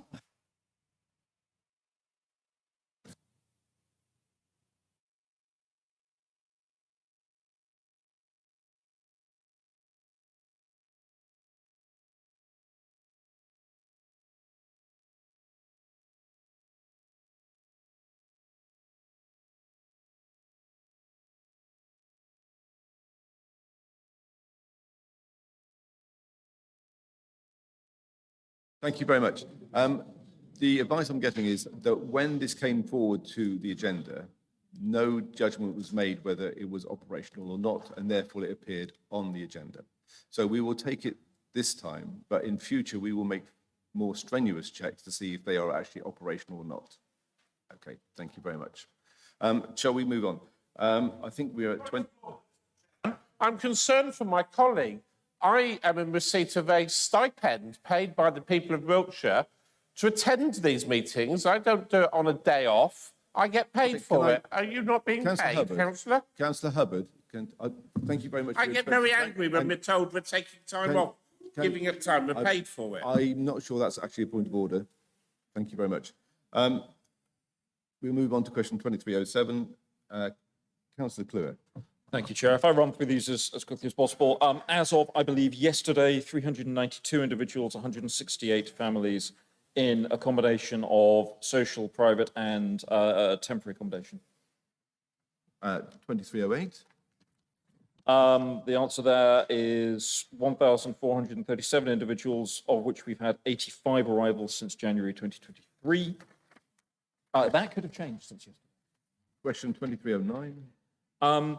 The total tariff funding is for 22-23 is expected to be £14,182,000. 13 million, slightly over 13 million already received, and an additional 1.131 million due. We've had no payments so far this year. 2310. We've had 25 individuals arrive since the 1st of April 2023. So on the new tariff, the 5,900 per Ukrainian, we'd expect 147,000 funding to support them. We cannot tell you how much will occur this year. We do not know how many Ukrainians will continue to arrive. We know that there are some still in the process. 2311. In last financial year, we spent 1.243 million of tariff funding. To date, this year, we've only spent 78,000. However, the estimates are this year we will spend around 3 million, with an additional 3 million following next year. 2312. The amount can't actually be calculated. It's dependent on volume and cost that's expended through the application of the revised government guidance. All of the provision of support through the revised guidance will be prioritised first. The balance will be used then to leverage the funding of housing acquisitions. 2313. Again, this varies. We would estimate that in an ideal circumstance, we would look to leverage 90%. So the 10% would be the funding, 90% of the cost of a property would be from additional borrowing. However, under the varying schemes, that can go as high as 40% under the latest government schemes. The government may change that further as well. So it's a variable number, I'm afraid. Also, depending on where you are looking at in the county, you may need a higher amount of actual capital going in and therefore a lower level of borrowing, depending on the settlement you're looking at. Some settlements are simply out of reach. 2314. Council will be lending money to Stone Circle as per normal business plan operations. Stone Circle won't receive any tariff funding. The number of homes will be dependent on the level of tariff funding that will be applied in the financing by the council. And right now we can't calculate that. There's so much. This is moving so quickly. We've got something like 90 houses going through the system at the moment. It really is changing fast. 2315. We received 4 million to the council as part of the original 500 million local authority housing fund. Of that, it breaks down 2.6 million for Ukrainian housing. That's 24 homes, and 1.4 million for Afghan. They are larger properties for the Afghan homes. They tend to be larger families, 6 homes. Government has announced in March 2023 of an additional 250 million added to the fund, and the Home Office are still working through the detail of how that would work. I would add also that government did actually develop the scheme from what we can make out based on the ideas brought forward by this council. 2316. So the total would be 30 based on the funding we have so far. 2317. As per government guidance, we were asked to look at various guarantor options, one of which being the council acting as a guarantor. When you look at this, the risks involved mean that we don't believe it to be a viable option. There are still, I believe, some theoretical, well, not theoretical, there are some legal questions around councils acting as guarantor in some of these circumstances and existing legislation. The risks also include there's no clear end date for the Homes for Ukraine scheme. There's a lack of clarity on reconciliation to the minister at the scheme end, lack of security on future funding, and lack of the ability to plan budgetary spend on unpaid rents, which ties into some of those legal concerns. When you look at that timescale, you get into grey areas that make this really quite concerning. So there's no way to effectively plan tariff spend as a long-term sustainable solution in the area of guarantees, I'm afraid. Thank you very much, Councillor Clue, for the answer to those questions.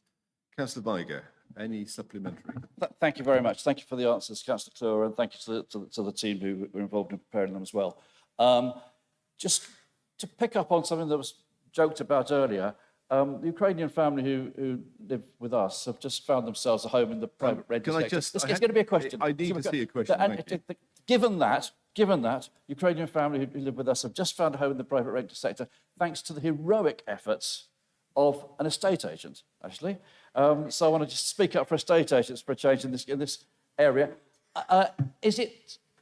Would the council consider re-advertising the posts that it advertised last year, the 4 posts, for dedicated housing support officers to help Ukrainian refugees find homes, so they can work with the dedicated estate agents to make that happen? Because those people, many of them, they don't need houses bought for them. They need a helping hand in order to get into the private rented sector. Thank you very much. That's the first supplementary. Second 2 are, would you accept that the house buying by Wiltshire is on a scale that is different to any other council in Britain? I have talked to Buckinghamshire, who I understand is proposing to spend 6 million in total on both the local authority housing fund and the tariff funding, and then to possibly sell the houses at the end of the Ukrainian crisis to raise money for the housing fund. And finally, has the council engaged with the Department of Levelling Up Housing and Communities on this, and in particular, does the Secretary of State, Michael Gove, know about this plan? Thank you. Thank you very much. Councillor Clue. Thank you. We're definitely into questions that have already actually been asked and answered, I'm afraid, in other forums now. And I find it quite concerning, Councillor Viger, that you seem, in that you asked this when we had a meeting with Ukrainian host families, received answers then. The fact you're asking it again, I think politicising this issue is really dangerous. I'd urge you to step back from that. Yes, the posts are being re-advertised. That point was made at that meeting. I have no idea if any other authorities are operating on this scale. I'm not particularly concerned about what other authorities are doing. We have looked with officers at the issues we're facing. We've sat down, we've carefully analysed, debated how to address this problem in the most effective way. and that's the solution we've come up with that works for Wiltshire. We've certainly consulted with DLUC. I have no idea what the Secretary of State has or hasn't been told. Thank you very much. I have no further or part 2 items. I would like to remind members of Marlborough, Pewsey and Tidworth Area Board that they should remain in order to hold the annual required meetings at the Eastern Wiltshire Area Committee. I would also like personally to thank all of you for your support and confidence in making me chairman. I hope to uphold that. And I have one final, Kieran, can I just have a quick word, Kieran?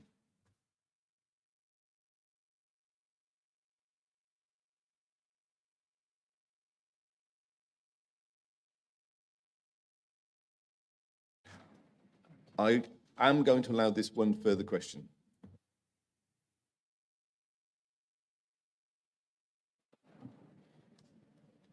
Many thanks. I do appreciate that. And thank you very much, Chair, for taking this question at late notice today. When I ask it, I hope members will appreciate the reason for doing so.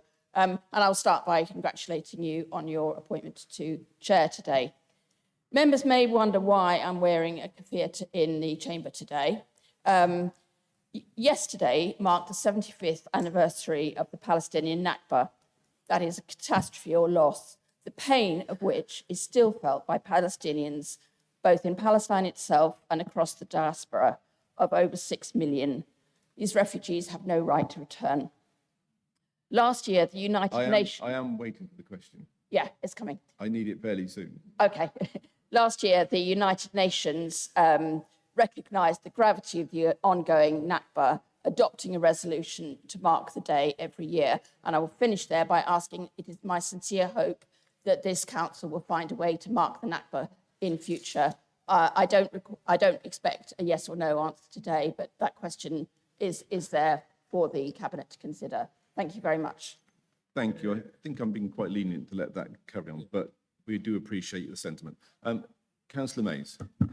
Just very quickly, I just want to thank everyone who's brought their raffle prizes in for Cannon's House. And if anyone has still got them in their bags, there's a table in the members' room, and Councillor Peter Hutton is very kindly filling the boot of his car and going over there this week. So thank you very much to everyone. Thank you. And that concludes the business of today. Thank you.